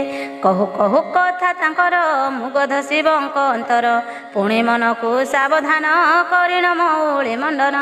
ଆରମ୍ଭ କଲେ ଦିଗମ୍ବର ସୁପୁଣ୍ୟ ସମ୍ବାଦ ସୁନ୍ଦର। ଭୂମିରୁ କପିକୁ ଉଠାଇ ଉରରେ ଲଗାଇଲେ ନେଇ। କର ଧରିଣ ପାଶେ ତାକୁ ଧୀରେ ବସାଇଲେ କପିକୁ। କହରେ କପି ରାବଣର ସୁସୁରକ୍ଷିତ ଲଙ୍କାପୁର। ଯାଇ ନ ପଡ଼ିଲୁ କେମନ୍ତ ଦୁର୍ଗ ଯେ ଦୁର୍ଗ ମମହତ। ପ୍ରଭୁଙ୍କୁ ପ୍ରସନ୍ନ ଜାଣିଣ ବୋଲଇ ବୀର ହନୁମାନ। ତେଜିଣ ଅଭିମାନ ଗର୍ବ କହଇ ବଚନ ସେ ଧ୍ରୁବ। ବାନରଙ୍କର ବାହାଦୁରୀ ସଂସାରେ ଜାଣନ୍ତି ସବୁରି। ଏ ଡାଳ ସେ ଡାଳ କୁଡ଼େଇ ହୁଦା ମାରିଣ ବୋଲେ ସେହି। ସିଂହକୁ ଲଙ୍ଘି ମୋ ମାତର ଗଲିଟି ଯାହା ଲଙ୍କାପୁର। ଭାଙ୍ଗିଣ ଯାହା ମଧୁବନ ମାଇଲି ମୁଁ ଅସୁର ଗଣ। ଏସବୁ ନୁହେଁ ମୋର ବଳ ପ୍ରଭୁଙ୍କ ପ୍ରତାପର ଫଳ। ତୁ ଦୟା କଲୁ ଯାହାଠାରେ ଅଗମ୍ୟ କିସ ଅଛି ତାରେ। ତୋହର ପ୍ରତାପ ନଳ ତୁଳା ଜାଳିବା ମାତ୍ର ଛାର। ଆତ୍ମପୁରୁଷ ପ୍ରାୟ ହୋଇ ସଂସାରେ ଅଛ ସର୍ବଠାଇଁ। ଜେଲ ଭେ ତୋହର ଦୟାକୁ ଦୁବର ହୁଏ ମହାମେରୁ। ଘେନନ୍ତୁ ମୋହର ବିନତି ତୋ ପାଦେ ଅଖଣ୍ଡ ଭଗତି। ପ୍ରାପତି ହେଉ ପ୍ରଭୁ ମୋରେ ଯେ ଭକ୍ତି ଶିବ ମତି ହରେ। ଏମନ୍ତ କପି ବାକ୍ୟ ଶୁଣି ଅସ୍ତୁ ହୋଇଲେ ଧନୁଷ୍ପାଣି। ଶିବ କହନ୍ତି ଶୁଣ ମା ଶ୍ରୀରାମ ଭାବ ଯାରେ ଜଣା। ଯାହାର ହୃଦେ ଭକ୍ତି ଥିବ ସେ କେବେ ଆନେ ନ ଭଜିବ। ଜାଗ୍ରତ ହୁଏ ସମ୍ବାଦ ଯାହାର ହୃଦୟରେ ଆନନ୍ଦ। ରାମ ଭଗତି ମିଳେ ତାରେ ସେ ଧନ୍ୟ ଅଟେ ସଂସାରେ। ହେମନ୍ତ ପ୍ରଭୁ ବାଣୀ ଶୁଣି ବାନର କଲେ ଜୟ ଧ୍ୱନି। ଆନନ୍ଦେ ଜୟ ଧ୍ୱନି କଲେ ବନ ଆକାଶ କମ୍ପାଇଲେ। ତହୁଁ କପିରାଜ ଡକାଇ ଶ୍ରୀରାମ ପାରୁ ସେ ବସାଇ। କହନ୍ତି ହୁଅ ଏବେ ସଜ ଯିବାଣୀ ସୀତାଙ୍କୁ ଆଜ। ବିଳମ୍ବ କାହିଁ ଆଉ କଲ ଚଳ ବହନ ଆଗ ଘର। ମୋହର ଆଜ୍ଞା ଦେଇ ଡାକ ସବୁ ବାନର ସୈନ୍ୟ ଯାକ। ଆକାଶେ ରହିଣ ଦେବତା ଦେଖିଏ କୌତୁକ ବାରଥା। କୁସୁମ ବରସି ଚଳିଲେ ଆପଣା ଲୋକେ ସେହୁ ଗଲେ। ସୁଗ୍ରୀବ ଯୁଥ ଯୁଥ କରି ଡକାଏ ସୈନ୍ୟ ଭାଲୁ ହରି। ଘେନିଣ ନାନା ରୂପବର୍ଣ୍ଣ ଆସନ୍ତି ସର ବ୍ୟବହନ। ରଘୁମଣିଙ୍କ ଶ୍ରୀପୟର ସମସ୍ତେ ଲଗାଇଲେ ଶିର। ଗର୍ଜନ୍ତି କପି ବଳିଆର ଭଲ୍ଲୁକ ବଳ ବପୁଧର। ଶ୍ରୀରାମ ସର୍ବ ସୈନ୍ୟ ଚାହିଁ କଳିଲେ ବଳ ତାଅ ନାହିଁ। ରଘୁମଣିଙ୍କ କୃପା ବଳ ପାଇନ ସର୍ବ କପିକୂଳ। ପକ୍ଷଯୁକ୍ତ ଗିରି ସମାନ ପ୍ରକଟିଲେ ସେ ବଳବାନ। ହର ସେ ପ୍ରଭୁ ବିଜେ କଲେ ମାର୍ଗ ସୁଲକ୍ଷଣ ଦେଖିଲେ। ସୀତାଙ୍କ ମାମାଙ୍ଗ ସ୍ଫୁରଇ ଶ୍ରୀରାମ ବିଜୟ ସୁଛାଇ। ସୀତାଙ୍କ ହୁଏ ସୁଶକୁନ ରାବଣର ଯେ ଅଶକୁନ। ବହୁ ଭାଲୁ ମର୍କଟ ଶ୍ରେଣୀ କିଏ ବା ପାରିବ ବରଣୀ। ଲଙ୍କା କଟକେ ସେ ଚଳନ୍ତି ଭୀମନାଦରେ ଗରଜନ୍ତି। ଚଳନ୍ତି ଗିରି ବୃକ୍ଷ ଧରି ନଖକୁ ଆୟୁଧ ସେ କରି। ଆକାଶ ଭୂତଳେ ଯାଆନ୍ତି ଆନନ୍ଦେ ଶ୍ରୀ ହରି ଉଠନ୍ତି। ସିଂହନାଦେ କପି ଚଳନ୍ତି ଦୀପାଳେ ଡରେ ଚିତ୍କାରନ୍ତି। ମହି ଦିଗଜ ଯେ ଚିତ୍କାରେ ଉଠଇ ଧରି ଗିରିବରେ। ଗର୍ଭ ଆଲୋଡ଼ି ସାଗର ଉଠଇ ଶଶୀ ଦିନକର। ଧାବନ୍ତି ହୋଇ ମତୁଆଲା କରିଣ ନାଦ କିଳିକିଳା। କିନ୍ନର ମୁନି ନାଗସୁର ଭାବନ୍ତି ଦୁଃଖ ହେଲା ଦୂର। କେଶବ ଈଶ୍ୱର ଶ୍ରୀହରି ପ୍ରବଳ ପ୍ରତାପ ତାଙ୍କରି। ରାମ ରାଘବ ଜୟ ଜୟ ହରଣ କର ଭବ ଭୟ। ଏମନ୍ତ ପ୍ରଭୁ ଗୁଣ ସ୍ମରି ଚାଲନ୍ତି ମର୍କଟ କେଶରୀ। ରୁକ୍ଷବାନର ପାପ ଭାର ସହି ନ ପାରି ସହସ୍ର ଶିର।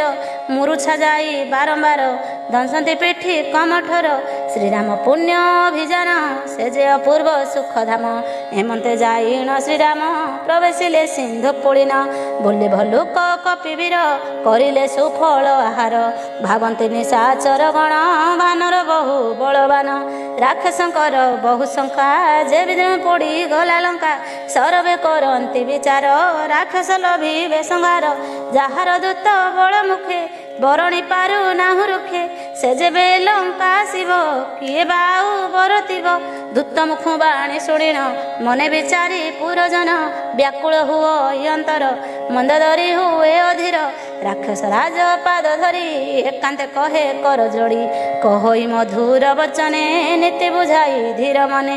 ହରି ତୁଲେ ବାଦନ କର ବଚନ ମାନ କାନ୍ତ ମୋର। ମନରେ ହେତୁ କର ସ୍ୱାମୀ ମୋହର ବୋଲ ହିତ ଜାଣି। ଯାହାଙ୍କ ଦୂତ ବାହାଦୁରୀ ଶୁଣିଣ ଏହି ଲଙ୍କାପୁରୀ। ରାକ୍ଷସ ଗୃହିଣୀଙ୍କ ଗର୍ଭ ନାଥ ହୋଇଲା ଡରେ ଶ୍ରବ। ତାଙ୍କ ସମର୍ପିତା ଘରଣୀ ଆନନ୍ଦେ ଭୋଗ ଏ ଧରଣୀ। ତୁମ ବଂଶ କମଳ ବନ ସୀତା ଯେ ଶୀତ ରାତ୍ରି ସମ। ନ ଫେରାଇଲେ ସୀତା ସତୀ ତୁମକୁ ନାହିଁ ଭଲ ଗତି। ଶଙ୍କର ବାସୁକି ଚାହିଁଲେ ରକ୍ଷା ନ କରି ବେଟି ଭଲେ। ରାକ୍ଷସ ଗଣ ଭେକ ସମ ରାମଙ୍କ ବାଣ ସର୍ପ ଜାଣ। ଗ୍ରାସିବାଗୁ ସର୍ବତେଜ ବୁଦ୍ଧି ବିଚାରି ମନେ ହେଜ। ତେଜୁଣ ଦମ୍ଭ ଅହଙ୍କାର ପଶ ଶରଣ ସେ ପୟର। ଶ୍ରୀପଦେ ଶରଣ ପଶିଲେ ଅଭୟ ପ୍ରାପ୍ତି ହେବ ଭଲେ। ଆନନ୍ଦେ ରାଜ୍ୟ ଭୋଗ କର ପ୍ରଭୁଙ୍କ ପାଦେ ଆଶ୍ରା କର। ସେ ପ୍ରଭୁ ରାମ ଦୟାମୟ ଦୂର କରିବେ ସର୍ବ ଭୟ। ଶୁଣିଣ ମନ୍ଦ ଦରିବାଣୀ ହସଇ ସଠ ଅଭିମାନୀ। ନାରୀ ଜାତିର ଏହି ଭାବ ସର୍ବଦା ସଭୟ ସ୍ୱଭାବ। ମୋହର ମଙ୍ଗଳ ସମୟେ କିମ୍ପା ଦେଖାଇ ସେତେ ଭୟେ ମର୍କଟ ଦଳ ଆସି ଯେବେ ମୋହର ପୁରରେ ପଶିବେ ଖାଇ ତାଙ୍କୁ ଆନନ୍ଦ ମନେ ଯିବେ ଅସୁର ଗଣେ ଯାହାର ଭୟେ ଲୋକପାଳ ଥରନ୍ତି ମନେ ଭରି ଡର ତାହାର ସ୍ତ୍ରୀ ଡରି ମରେ ହସିବେ ପୁଣି ଏ ସଂସାରେ ଷଠ ଏତେ କହି ହସିଲା ସ୍ତ୍ରୀ କୁରେ ଲଗାଇଲା ମଦ ଗର୍ଭରେ ଯାଇ ହେଳେ ପ୍ରବେଶ ହେଲା ସଭାସ୍ଥଳେ ମନ୍ଦୋଦରୀର ମନେ ଚିନ୍ତା ବିପରୀତ ହେଲା ବିଧାତା ସଭାରେ ବସନ୍ତେ ଦଇତ ସନ୍ଦେଶ ଆସି କହେ ଦୂତ ସିନ୍ଧୁ ତୀରରେ କପିସେନା ପ୍ରବେଶ କଲେଣି ମଣିମା ମନ୍ତ୍ରୀଙ୍କୁ ପଚାରି ରାକ୍ଷସ ବିଚାର ଏବେ ହେବ କିସ ହସିଣ କହନ୍ତି ସକଳେ କି ବାଡ଼ର ଛାର ବାନରେ ଜିଣିଛ ସୁରା ସୁରଗଣ ଏହାଙ୍କୁ ଡର କି କାରଣ ମନ୍ତ୍ରୀ ବୈଦ୍ୟ ଗୁରୁ ତିନିହେଁ ସଭଏ ପ୍ରିୟ ବାଣୀ କହେ ରାଜଦେହ ଧର୍ମ ଏ ତିନି ପଦାର୍ଥ ନାଶ ହୁଏ ପୁଣି ସେ ଦଶା ହେଲା ରାବଣର ସଭାରେ ସ୍ତୁତି କଲେ ତାର ଆସିଲେ ବିଭୀଷଣ ବୀର ଚରଣ ନତ କଲେ ଶିର ବସିଲେ ଆସନରେ ଯାଇ କହଇ ଅବସର ପାଇ କୃପାନିଧି ଯେବେ ପଚାର କରିବାକୁ ମତେ ବିଚାର ବୁଦ୍ଧି ଅନୁସାରେ ମୋହର ଭାଇ ମୁଁ ଦେବି ଯେ ଉତ୍ତର ନିଜର କହିଲାଣ ଯେବେ ବିଚାର ଶୁଭ ଗତି ଭବେ ପର ନାରୀର ଆଶା ତେଜ ସୁଯୋଶୀ ସୁଖେ ଭୋଗ ରାଜ୍ୟ ନୋହିଲେ ତୁମ୍ଭ ହିତ ନାହିଁ ଚତୁର୍ଥ ଚନ୍ଦ୍ର ପରି ହୋଇ 14 ଭୁବନରେ ସେହି ଏକ ଛତ୍ରପତି ବୋଲାଇ ଜୀବର ଦ୍ରୋହେ ଗତି ତାର ହୁଇ ନଷ୍ଟ ହେତୁ ଧର ମାନବ ଗୁଣର ସାଗର ସର୍ବଜୀବ ଠାରୁ ଚତୁର ଅଳପ ଲୋଭ ପାଇ ସେହି ଅନେକ ଧନ୍ଦା ସେ ଲୋଭଇ ଲୋଭ ମଦ କ୍ରୋଧ ଯେ କାମ ଏ ନରକର ବାଟ ଜାଣ ଏସବୁ ବର ଜିଣ ଭାଇ ଭଜ ଶ୍ରୀରାମ ପଦେ ଯାଇ ଯାହାଙ୍କୁ ସାଧୁ ସନ୍ଥ ଧ୍ୟାନ କରନ୍ତି ସର୍ବଦା ଭଜନ ଭାଇ ରାମ ନୁହନ୍ତି ନର ଭୂପାଳ ଭୁବନ ଈଶ୍ୱର ସେ ଯେ କାଳର ଅଟେ କାଳ କାଳ ଯାହାର ପରିଚାର ପରମ ବ୍ରହ୍ମ ସେ ଅନନ୍ତ ଅନାମ ଅଜ ଭଗବନ୍ତ ସର୍ବବ୍ୟାପକ ଅର୍ଜିତ ଯାହାର ନାହିଁ ଆଦିଅନ୍ତ ଗୁରୁ ବ୍ରାହ୍ମଣ ହିତକାରୀ ସେ ପ୍ରଭୁ ନର ରୂପଧାରୀ ଶ୍ରୀରାମ ସର୍ଜନ ରଞ୍ଜନ କୃପା ସିନ୍ଧୁ ଖୋଳ ଗଞ୍ଜନ ବେଦ ଧର୍ମର ଯେ ରକ୍ଷକ ସନ୍ଥ ସୁରମ ନରଞ୍ଜକ ବୈରୀ ଭାବ ତେଜି ଭାଇ ପାଦେ ଶରଣ ପଶ ଯାଇ ସେ ଯେ ପ୍ରଣତ ଦୁଃଖହର ରଘୁକୁଳର ଦିବାକର ସମର୍ପିତାଙ୍କୁ ବୈଦେହୀ ଭଜ ଶ୍ରୀରାମ ପଦେ ଯାଇ ଯେ ବିଶ୍ୱଦ୍ରୋହ ପାପ କରେ ଶରଣ ସମ୍ଭାଳନ୍ତି ତାରେ ମନରେ ହେଜ ମହାବୀର ଏ ପ୍ରଭୁ ପ୍ରକଟ ଶରୀର ଜାନା ମନେଲେ କ୍ଷଣେ ଦଣ୍ଡେ ଅଶେଷ ପାପ ହେଳେ ଖଣ୍ଡେ ପାଦରେ ପଡ଼ି ବାର ବାର ମୋର କହିବା ଘେନା କର ମାନ ମଦକୁ ତେଜି ଭାଇ ଶ୍ରୀରାମ ପଦେ ଭଜ ଯାଇ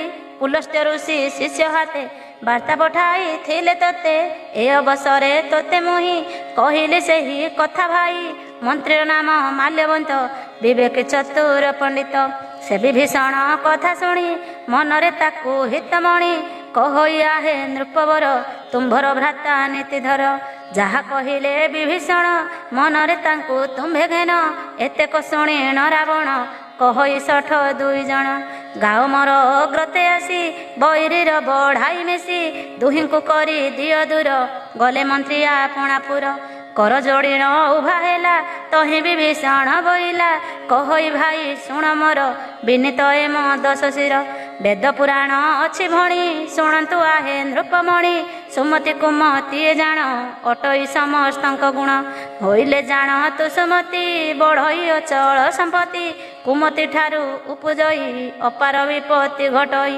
ତୁମକୁ ଗ୍ରାସ ଏ କୁମତି ଫଳଟି ବିପରୀତ ଅତି ହିତକୁ ମଣୁ ଛ ହିତ ଶତ୍ରୁଙ୍କୁ ମଣୁ ଅଛ ମିତ୍ର ନିଶାଚର କୂଳର ଜାଣ ସୀତା ଯେ କାଳ ରାତ୍ରି ସମ ସୀତାରେ କିମ୍ପା ଇଚ୍ଛ ପ୍ରୀତି ତୁମ୍ଭ ବିପରୀତ ମତି ମାଗୁଛି ପାଦ ଧରି କରେ ରଖ ମିନତି ମୋର ବାରେ ତୁମ୍ଭର ହିତ ହେବ ଜାଣ ସୀତା ସମର୍ପି ନେଇ ରାମ ବେଦ ପୁରାଣ ସନମତ ଯେ ବାଣୀ ସାଧୁ ସମର୍ପିତ ଶୁଣାନ୍ତି ରୀତି ମିଶା ବାଣୀ ରାବଣୀ ବିଭୀଷଣ ଭଣୀ ଶୁଣି କ୍ରୋଧରେ ଦଶାନନ କହଇ ହୋଇ କମ୍ପମାନ ରେଖଳ ବିଭୀଷଣ ଶୁଣ ତୋର ଆସନ ନିଧନ ମୋହର ବଳେ ତୋ ଜୀବନ ରହିଛି ପାମର ଜ୍ଞାନ ଶ୍ରୀରାମ ସଦା ଶତ୍ରୁ ମୋର ତା ଶୁଭ କରୁଛୁ ବିଚାର କହ ତୁ କେ ଅଛି ଜଗତେ ଯାରେ ଜିଣିଛି ନିଜ ହାତେ ମୁଖର ହୀଣ ମୋର ପୁର ତପି ଗଣ ପ୍ରୀତି ତୋହର ଯାଅ ତୁ ରାମେ କର ପ୍ରୀତି ତାଗେ ବଖାଣିବୁ ନୀତି।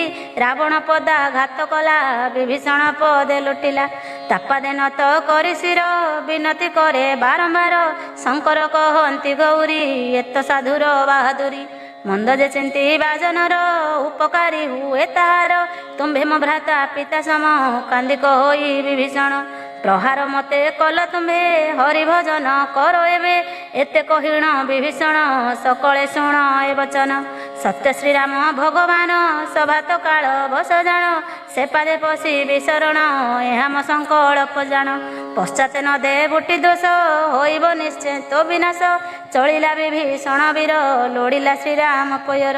ସେଦିନୁ ରାକ୍ଷସଙ୍କ ଆୟୁ କ୍ଷୀଣ ହୋଇଲା ଚାହୁଁ ଚାହୁଁ। ବୋଲନ୍ତି ଉମା ମୁଖ ଚାହିଁ କୈଳାସପତି ଭୂତ ସାଇଁ। ସାଧୁର ହେଲେ ଅପମାନ ବିନାଶ ସକଳ କଲ୍ୟାଣ।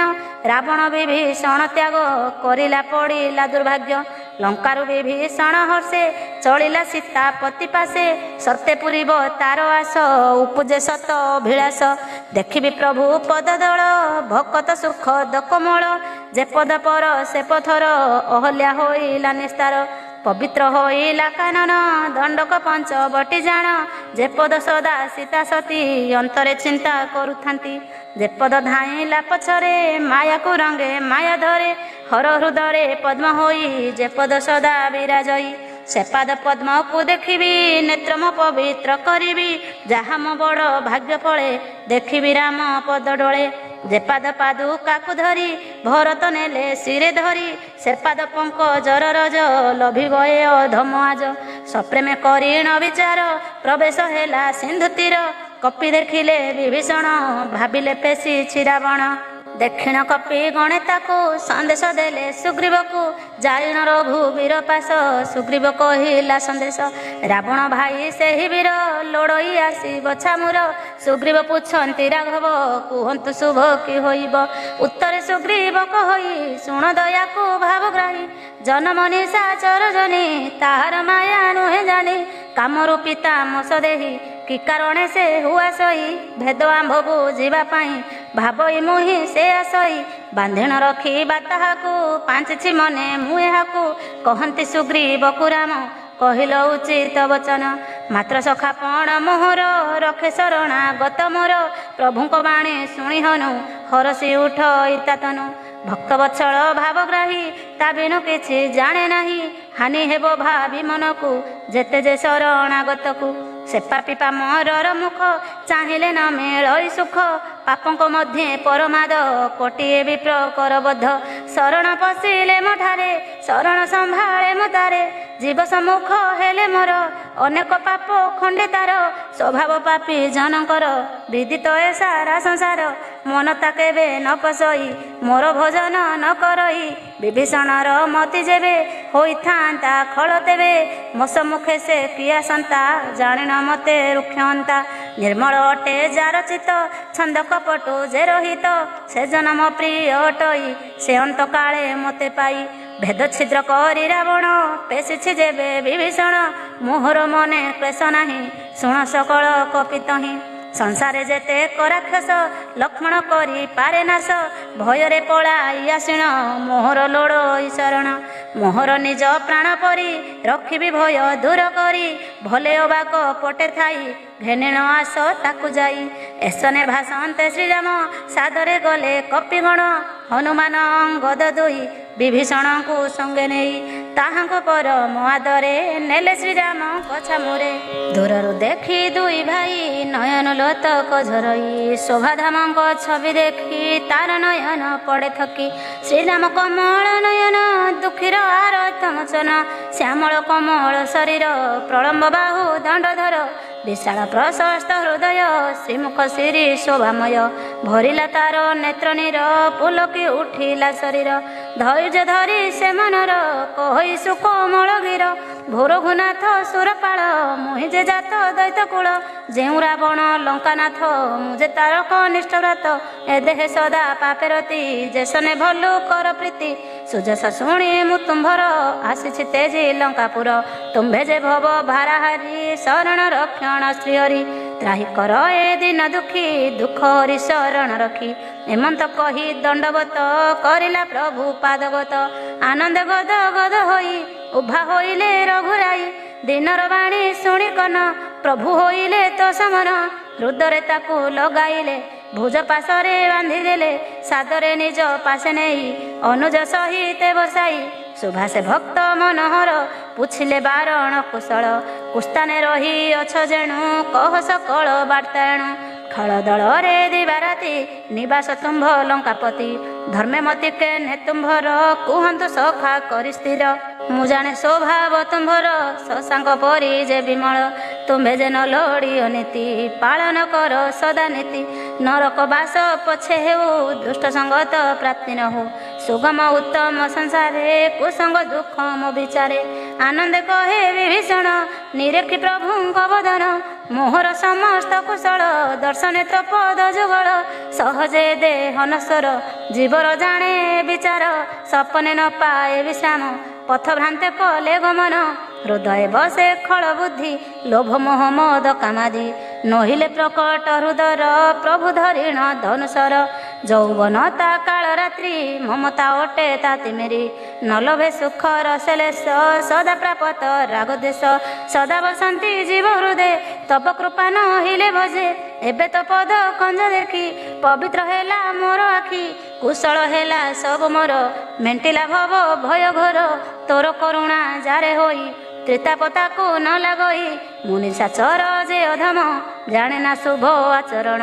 ରୂପଜା ମୁନି କରି ଧ୍ୟାନ ପ୍ରାପ୍ତ ନୁହନ୍ତି ଦର୍ଶନ। ଯେ ପ୍ରଭୁ ଅତି ଅଗୋଚର ସେ ମତେ ଲଗାଇଲେ ଉର। ଭାଗ୍ୟ ମୋ ଅତି ଅନୁପମ ଦେଖିଲେ ପ୍ରଭୁ ସୁଖଧାମ। ଅଗମ୍ୟ ଯାହା ବ୍ରହ୍ମା ଶିବେ ସେ ପଦ ପ୍ରାପ୍ତ ମତେ ଏବେ।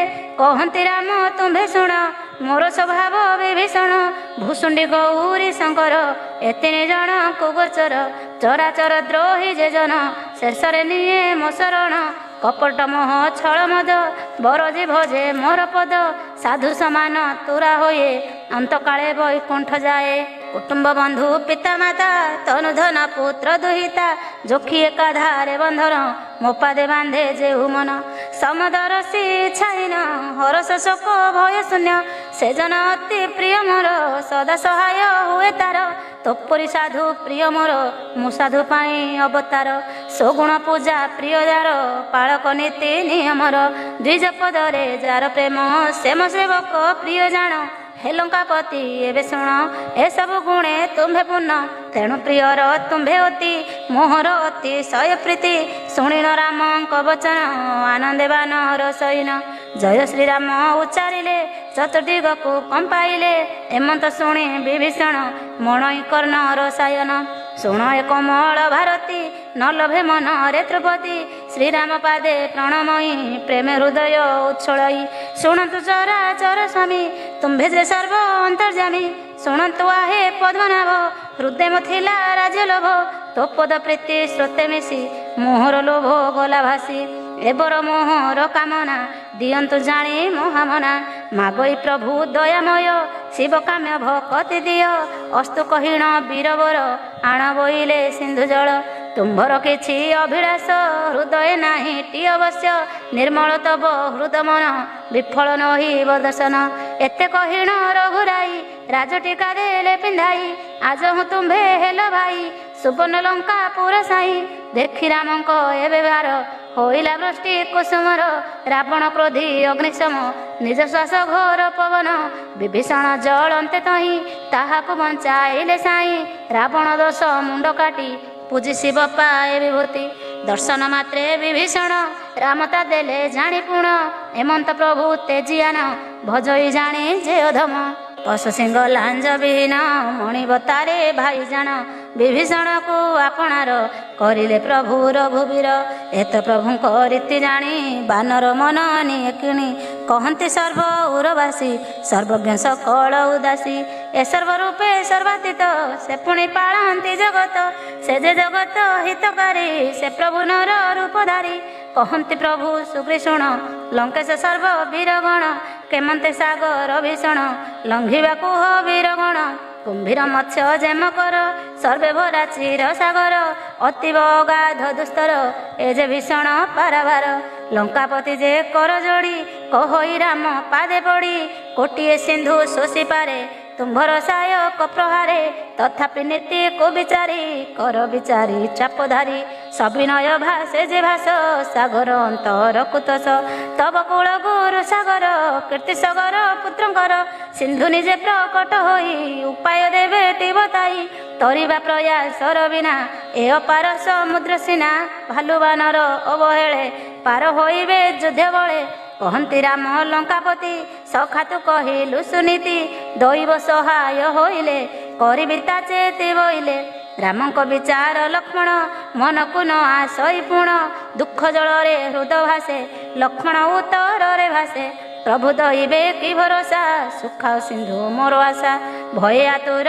ଯେଉଁନରେ ସେ ସିନା ଦୈବ ଆଶ୍ରା କରେ ଯେ ଜନ ସର୍ବଦା ଅଳସ ଦୈବେ ଡାକେ ଡରେ ଅବଶ୍ୟ ହସି ଉତ୍ତରିଲେ ତା ଶୁଣି ଲକ୍ଷ୍ମଣ ପ୍ରଭୁ ରଘୁମଣି ପୂର୍ଣ୍ଣ ହୋଇବ ଇଚ୍ଛା ତୋର ସେ ଯାଏ ଧୈର୍ଯ୍ୟ ତୁମ୍ଭେ ଧର ରାଘବ ପ୍ରବୋଧି ଅନୁଜେ କରିଲେ ସିନ୍ଧୁ ତୀରେ ବିଜେ ପ୍ରଣମୀ ସାଗର ପୟରେ ବସିଲେ କୁଶାସନ ପରେ ଯେକାଳେ ଶ୍ରୀରାମ ପାରୁଷ ବିଭୀଷଣ କଲା ପ୍ରବେଶ ସଙ୍ଗେ ସଙ୍ଗେ ବିଶ୍ରବାସୁତ ପଠାଇଲା ସେ ଏକ ଦୂତ କପଟ କପି ହୋଇ ଦୂତ ଦେଖିଲା ସେ ପ୍ରଭୁ ଚରିତ ପ୍ରଶଂସେ ପ୍ରଭୁଙ୍କ ସ୍ୱଭାବ ଶରଣ ରକ୍ଷଣ ରାଘବ ଅତି ପ୍ରେମରେ ମଗ୍ନ ହେଲା କପଟ ପ୍ରଭାବ ମେଣ୍ଟିଲା ପ୍ରଭୁଙ୍କ ସ୍ୱଭାବ ପ୍ରଭାବେ ବର୍ଣ୍ଣଇ ସେ ପ୍ରକଟ ଭାବେ ଚିହ୍ନିଲେ ଶତ୍ରୁ ଦୂତ ବୋଲି ବାଳି ସୁଗ୍ରୀବ ପ୍ରାଣେ ମିଳି ସୁଗ୍ରୀବ କହିବାନରେ ଶୁଣ ସର୍ବେ ମୁଁ ଏହା ବାଳେ ଦୂତର ଅଙ୍ଗ ଭଙ୍ଗ କରି ପେଶିବାୟାକୁ ପଙ୍ଗୁ କରି ଶୁଣିନ ସୁଗ୍ରୀବ ବଚନ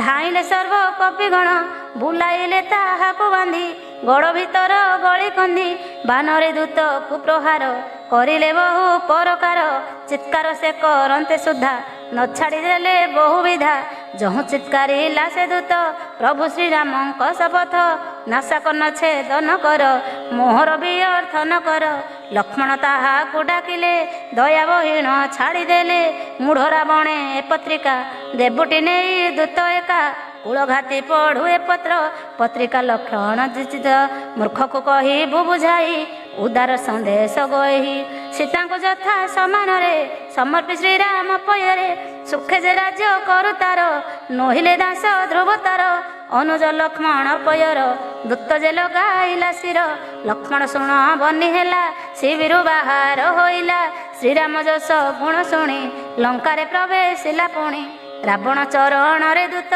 ଯାଇ ହୋଇଲା ପ୍ରଣିପାତ ହସି ହସି ସେ ଦଶ ଶିର ପଚାରେ କୁହ ସମାଚାର କହ ଦୂତ ଏବେ ଉତ୍ତର ସବୁ କୁଶଳ କି ନା ତୋର କୁଶଳେ ଅଛି କି ବିଭୀଷଣ ମୃତ୍ୟୁତା ହେଲାଣି ଆସନ ରାଜୁତି ବସି କରୁଥିଲା ଯେବେ ସେ ଲଙ୍କା ପୁରିଥିଲା ଏବେ ସେ କୀଟ ପରିପାଦେ ଦଳା ହୋଇବ ପ୍ରମାଦେ ଭଲ୍ଲୁକ ବାନର ସହିତେ ଆସନ୍ତେ ମରିବା ନିମନ୍ତେ ଯେମନ୍ତେ ତଣ୍ଡୁଳ ସଙ୍ଗତେ କୀଟ କାଳ ମୁଖେ ଆସନ୍ତେ ସାଗର ଦୟା ବହି ପରା ପାରିବ କି ରଖି ବିଚରା ତପସ୍ୱୀ ଦୁଇ ଭାଇ କଥା କହିବୁ ବିଚାରିଣ ମଥା ମୋର ଭୟରେ ତାହାଙ୍କର ହୃଦୟ ହୁଏ ଥରହର ଶୁଣି ମୋର ଯଶ କିରତି ଫେରିବଲେ କି ଦୁଇ ଜ୍ୟୋତି ରିପୁର ତେଜ ବଳ କେତେ ଖୋଲି ନ କହୁ କିମ୍ପା ମତେ କହି ସୁକ ଯୋଡ଼ି ହାତ ସରାଗେ ପଚାରୁଛ ନାଥ କହୁଛି ସାବଧାନେ ଶୁଣ କ୍ରୋଧନ କରି ବରାଜନ ତୁମ୍ଭ ଭାଇ ହୁଅନ୍ତେ ଭେଟ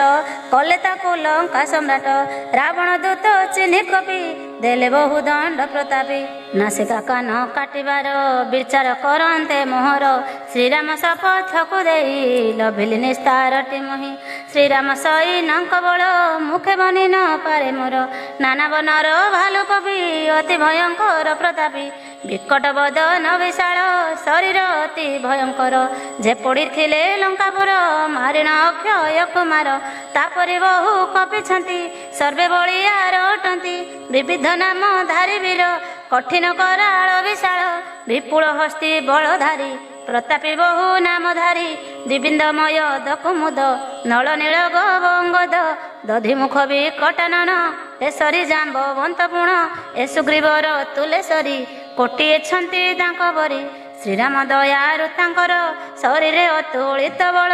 ଶ୍ରବଣ ଯା ଶୁଣିଛି ମୋର ଶୁଣ ରାଜନ ଦଶ ଶିର। 18 ପଦ୍ମ ଯେ ବାନର ସଇନଛନ୍ତି ତା ମଧ୍ୟର। ଏମନ୍ତ ପ୍ରଭୁ କେହି ଜଣେ ବାନର ନାହିଁ ସେ ପ୍ରାଙ୍ଗଣେ। ତୁମ୍ଭଙ୍କୁ ସେ ଯେ ନ ଜିଣିବ ଭୟଙ୍କର ରଣେ ହାରିବ। ପରମ କ୍ରୋଧ ଜର୍ଜରିତ ସମସ୍ତେ ଭିଡ଼ୁଛନ୍ତି ହାତ। ଶ୍ରୀରାମ ଆଜ୍ଞା ନ ଦିଅନ୍ତି ତାଙ୍କ ସୁଖକୁ ଚାହିଁଛନ୍ତି। ସର୍ବେ କହନ୍ତି ଆସିବାକୁ ସିନ୍ଧୁ ଜଳକୁ ଶୋଷିବାକୁ। କେ କହେ ସର୍ପ ମଛ ତୁଲେ ଉପାଡ଼ି ପର୍ବତକୁ ଜଳେ। ଫିଙ୍ଗିଣ ବାଟ ତିଆରିବା ସିନ୍ଧୁ ଗର୍ଭକୁ ପୋତି ଦେବା। କହି କହନ୍ତି କ୍ରୋଧେ ଜଳି ରାବଣେ କରି ଦେବା ଧୂଳି। ସହଜେ ଆଶଙ୍କା ମୋହିବେ ଗର୍ଜନ୍ତି ତର୍ଜନ୍ତି ସରବେ। ଗ୍ରାସ କରିବେ ଲଙ୍କାପୁରୀ ଜାଳିବେ ସବୁ ନଗରୀ। ବଳିଷ୍ଠ କପି ଭାଲୁ ବୀର ନେତା ତାଙ୍କ ରାମ ଠାକୁର। ଏକାକୀ କରି ସେ ସଂଗ୍ରାମ ଜିଣିବେ କୋଟି କାଳ ଜାଣ। ଶ୍ରୀରାମଙ୍କର ତେଜ ବଳ ବୁଦ୍ଧିର କଳ ନା ବାହାର। କୋଟିଏ ଶେଷ ଦେବ ବନି ନ ପାରିବେଟି ତାହା ଜାଣି। 21ରେ ଶଶିଣ ପାରନ୍ତି ସାଗରକୁ ପୁଣ। ବିଭୀଷଣକୁ ସେହି ବୀର ପୁଛନ୍ତି ବୁଦ୍ଧି ନୀତିଧର। ସାଗର ତୀରେ ସେ ବୁଦ୍ଧିରେ ପଥ ମାଗନ୍ତି ସିନ୍ଧୁଠାରେ। ଶୁଣି ହସି ଦୂତ ଆଗର କହଇ 10 ଶିର। ଥିଲାଟି ଏତେ ବୁଦ୍ଧି ଯେବେ ସାହା କିମ୍ପା ବାନର ତେବେ। ସହଜେ ଭାଲୁ ବିଭୀଷଣ ଶୁଣୁଛି ସେ ତା କଥା ମାନ। ସାଗର ସନ୍ନିଧକୁ ଆସି ଠାଣି ଦେଖାଇ ଅଛି ବସି। କାହିଁକି କରେ ବଡ଼ପଣ ମିଛୁଆ ସେହି ମୂଢ଼ ଜନ। ତାହାର ବୁଦ୍ଧି କୁକଳିଲି ବଳର ପ୍ରମାଣ ଜାଣିଲି। ଭୀରୁ ସେ ଅଜ୍ଞାନ ପାମର ବିଭୀଷଣ ମନ୍ତ୍ରୀ ଯାହାର। ତାହାର ବିଜୟ ବିଭୂତି ଉଣା ହୁଅଇ ନୀତି ପ୍ରତି। ଖଳ ବୁଦ୍ଧିରା ବଣବାଣୀ ରସ ହୁଅଇ ଦୂତ ଶୁଣି। ବାହାର କଲା ସେ ପତ୍ରିକା ଶେଷରେ ରାବଣଙ୍କୁ ଦେଲା। ପତ୍ରିକା ରାମଙ୍କ ଅନୁଜ ମୁହାତେ ଦେଲେ ରକ୍ଷରାଜ। ପଢ଼ିଣ ହୃଦ ସ୍ଥିର କର ରକ୍ଷା ହେଲେ ଲଙ୍କାପୁର। ହସିଣ ବାମ କରେ ପୁଣ ପତ୍ରକୁ ଧଇଲା ରାବଣ। ମନ୍ତ୍ରୀଙ୍କୁ ଡକା ପକାଇଲା ତତ୍କ୍ଷଣ ପତ୍ର ପଢ଼ାଇଲା। ପତ୍ରରେ ଲେଖା ଅଛି ଯାହା ମନ୍ତ୍ରୀ ପଢ଼ି ଶୁଣାଏ ତାହା। ରେ ଶଠ ମୂର୍ଖ ରୁଷଇସ ନକର କୁଳ ବଂଶନାଶ। ରେ ମୂଢ଼ କଥା ରେ ନ ମାତି ବେଳ ଥାଉ ତୁ ରୁହ ଚେତି। ଶ୍ରୀରାମ ବିରୋଧ ହୋଇଣ ନେଲେ ବ୍ରହ୍ମାସି ବଶରଣ। ହରିବ ନିଶ୍ଚୟ ତୋର ପ୍ରାଣ କେହି ନ ରଖି ପାରେ ଜାଣ। ଗର୍ଭମାନ ତେ ଜିଣ ତୁହି ରାମେଶ୍ୱରଣ ପୋଷ ଯାଇ। ଶ୍ରୀରାମ ଚରଣ ପଙ୍କଜ ଭ୍ରମର ପ୍ରାୟ ତୁହି ମଜ। ତ ଭାଇ ସମ ହୁଅ ତୁହି ଶ୍ରୀରାମ ପଦ ହୃଦୟ ଧ୍ୟାଇ। ନତୁବାରେ ରାକ୍ଷସ ଧାମ ଜାଳିବ ତୋତେ ରାମ ବାଣ। ବନି କୁଣ୍ଡେଶ ଲଭ ପରି ଜଳିବୁ ହୋଇ ହତ ସିରି। ଆପେ ହୋଇଣ ଯିବୁ ନାଶ ଘେନି କୁଟୁମ୍ବ ନିଜ ବଂଶ। ଶୁଣିଣ ଭୟ ଉପୁଜିଲା ରାବଣ ଚିନ୍ତାରେ ବୁଡ଼ିଲା। ଅନ୍ତରେ ଭୟ ଥାଏ ତାର ହସଇ ଉପର ମନର। ରାକ୍ଷସ ମାନଙ୍କୁ ଶୁଣାଇ ଗୌରବେ ରାବଣ କହି। କଥାରେ ବହୁ ଆଡ଼ମ୍ବର ଦେଖାରେ ଏବେ ତପସ୍ୱୀର। ଭୂମିରେ ପଡ଼ିଣ ମନୁଷ୍ୟ ରାବଇ ଛୁଇଁ ବି ଆକାଶ। ତେସନ ତପସ୍ୱୀ ଭାବଇ ବୃଥାଏ ଆଡ଼ମ୍ବର ଭାଇ। କହଇ ଦୂତ ଶୁଣନାଥ ସମସ୍ତ କଥା ଅଟେ ସତ୍ୟ। ଗୌରବ ଅହଙ୍କାର ତେଜ ମୋର ବଚନ ମନେ ହେଜ। ହେନାଥ ପରି ହର କ୍ରୋଧ ଶ୍ରୀରାମ ନ କର ବିରୋଧ। ସମ୍ରାଟ ଅଖିଳ ଲୋକର ଅଟନ୍ତି ଶ୍ରୀରାମ ଠାକୁର। ତାଙ୍କର ଚରିତ ଉତ୍ତମ ପଶତ ତାଙ୍କର ଶରଣ। ସୁଦୟା କରି ବେଟି ତୋତେ ଅପରାଧନ ଧରି କିଞ୍ଚିତେ। ଜନକ ସୁତାକୁ ତୁ ନେଇ ତାଙ୍କୁ ସମର୍ପି ଦୈତ ସାଇ। ଫେରାଓ ଜାନ କୀର୍ତ୍ତୁରିତ ଯହୁଁ କହିଲା ସେହି ଦୂତ। ଚରଣ ପ୍ରହାର କରିଲା ଦୂତ ଅଚେତ ଯେ ହୋଇଲା। କିଛି ସମୟରେ ଉଠିଲା ରାବଣେ ନମସ୍କାର କଲା। ଯେଉଁଠି ରାମ ଦୟାଧର ଦୂତ ଚଳିଲା ସେହିଠାର। ଶ୍ରୀରାମ ପାଦେ ପ୍ରଣମିଲା ସବୁ ବୃତ୍ତାନ୍ତ ଶୁଣାଇଲା। ଶ୍ରୀରାମ କୃପା ବଳେ ସେହି ଦୈତ୍ୟ ସୁଗତି ଗଲା ପାଇ। ପୂର୍ବ ଜନ୍ମେ ଦୈତ୍ୟ ପୁଣି ଥିଲା ଯେ ତପି ଜ୍ଞାନୀ ମୁନି। ସାପ୍ୟ ଦେଲେ ଅଗସ୍ତ ମୁନି ସେହୁ ଲଭିଲା ଦୈତ୍ୟ ଜଣି। ଶ୍ରୀରାମ ଚରଣ ସୁମରି ନିଜ ଆଶ୍ରମେ ଗଲା ଚଳି। 3 ଦିନ କାଳ ବିତିଲା ସିନ୍ଧୁ ବିନତି ନ ଶୁଣିଲା। କ୍ରୋଧେ କହିଲେ ପ୍ରଭୁ ତୁହି ଭୟର ବିନା ପ୍ରୀତି କାହିଁ। ଲକ୍ଷ୍ମଣ ବେଗେ ଆଣ ତୁହି ମୋହର ଧନୁର୍ବାଣ ଯାଇ। ଅଗ୍ନିଶରକୁ ମୁଁ ପେଶିବି ସାଗର ପରାଣ ଶୋଷିବି। କୁଟିଳ ମାନବଙ୍କଠାର ବୃଥା ବିରତି କରିବାର। ସଂସାରେ 60 ଜନ ତୁଲେ ବୃଥା ବିନୟ ବ୍ୟବହାରେ। ଜନକୃପଣ ତୁଲେ ବୃଥା କହିଲେ ବହୁ ନୀତିଗାଥା। ଦେଶଦାର ତ ମମତାରେ ସମସ୍ତ ଜ୍ଞାନ ବୃଥା ତାରେ। ବୃଥା କ୍ରୋଧ ତୁଲେ ଜାଣ ସାମ୍ୟ ଭାବର ଉପାଖ୍ୟାନ ଯେ ଜନ ସଦା କାମେରତ ବୃଥା ହରି କଥା ମୃତ ତାଙ୍ଗର ଭୂମି ପରେ ବୀଜ ବୁଣିବା ଅନୁଚିତ ହେଜ ଏତେ କହିଣ ରଘୁରାଣ ଚାପରେ ଚଢ଼ାଇଲେ ବାଣ ଚାପ ଚଢ଼ାଇ ରଘୁବୀର ସନ୍ଧାନୀ ବେଶୀ ଖକରାଳ ଉଦଧି ଅନ୍ତରେ ପ୍ରବଳ ଯାତନା ଉଠେ ବାରମ୍ବାର ସମସ୍ତ ଉର ଗମ କର ମୀନ ଯେ ହୋଇଲେ ଆକୁଳ ଅନ୍ତରେ ଜାଣିଲା ସାଗର ଜଳିବେ ନିଶ୍ଚୟ ଜନ୍ତୁକୂଳ ସିନ୍ଧୁ କନକ ଥାଳି ଧରି ଅନେକ ଧନ ରତ୍ନ ଭରି ବିପ୍ର ରୂପରେ ପ୍ରବେଶିଲେ ନିଜ ପଣକୁ ସେତେ ଜିଲେ ରମ୍ଭା ବୃକ୍ଷେ ଯତ୍ନ କରିଲେ ନ ହୁଏ ଫଳ ନ କାଟିଲେ ନିଚ ଜନ ସେହି ପ୍ରକାର ତାଡ଼ନା ରଦସ କେବଳ ବିନତି ନ ବୁଝନ୍ତି ଯେତେ ତାଡ଼ନା ବସ ହନ୍ତି ଦେବେ ସଭଇ ଶ୍ରୀପଦ ପୟର ଧରିଣ କହି ସାଗର କ୍ଷମା କର କ୍ଷମା ସାଗର ଏବେ ସବୁ ଦୋଷ ମୋହର କ୍ଷିତ ଜଳ ବନି ଧରଣୀ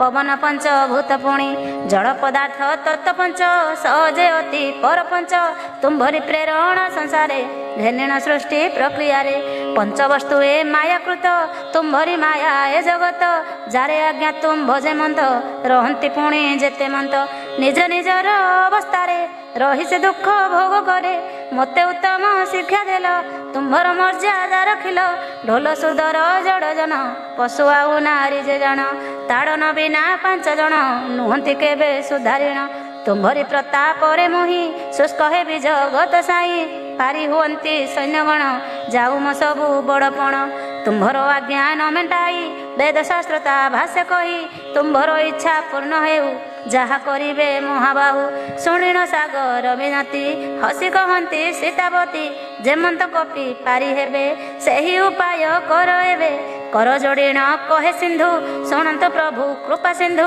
ଋଷିଙ୍କ ପରେ ନଳ ନୀଳ ସେ ଦୁଇ ଭାଇ ଭାଗ୍ୟଶୀଳ ତାଙ୍କର ହସ୍ତ ସ୍ପର୍ଶ ହେଲେ ତୁମ୍ଭର ପ୍ରତାପର ଫଳେ ବିଶାଳ ବିଶାଳ ଶୈଳେ ଭାସିବେ ସାଗର ସଲିଳେ ମୁପୁଣି ପ୍ରତାପ ତୁମ୍ଭର ଧରିଣ ହୃଦୟ ମୋହର ସହାୟ ହୋଇ ବିମାର୍ଗରେ ପ୍ରଭୁ ମୋ ବଳ ଅନୁସାରେ ହେମନ୍ତ ସାଗର ବନ୍ଧାଇ ତ୍ରିପୁରେ ଯଶ ରଖ ଯାଇ ଯେ ବାଣ କରିଛ ସନ୍ଧାନ ବୃଥା ନହିବ ସେଇ ବାଣ କର ସୁଦୟା ମୋର ପ୍ରତି ଆହେ ଅଯୋଧ୍ୟା ନରପତି ଉତ୍ତରେ ଛନ୍ତି ଯେତେ ଖଳ ସେ ବାଣେ ହୁଅନ୍ତୁ ଶୃଙ୍ଗାର ସାଗର ବିନତିକୁ ଶୁଣି ଶ୍ରୀ ରଘୁକୁଳ ଚୂଡ଼ାମଣି ତାର ହୃଦୟରୁ ପୀଡ଼ା ଦୂର ହରିଲେ କ୍ଷଣେ ଚାପଧର ରାମଙ୍କ ବଳ ତୁଳିତ ଦେଖି ସିନ୍ଧୁ ହେଲା ପୂରିତ ସର୍ବବୃତ୍ତାନ୍ତ ଜଣାଇଲା ବନ୍ଦୀ ପୟର ସେ ଚଳିଲା ଶୁଣିଣ ସାଗର ବଚନ ରାମ ହୋଇଲେ ତୋ ସମନ ଶ୍ରୀରାମ ନାମ ମାଳା କରି ସାଗର ଗଲେ ନିଜ ପୁରୀ একথা কলি মলহর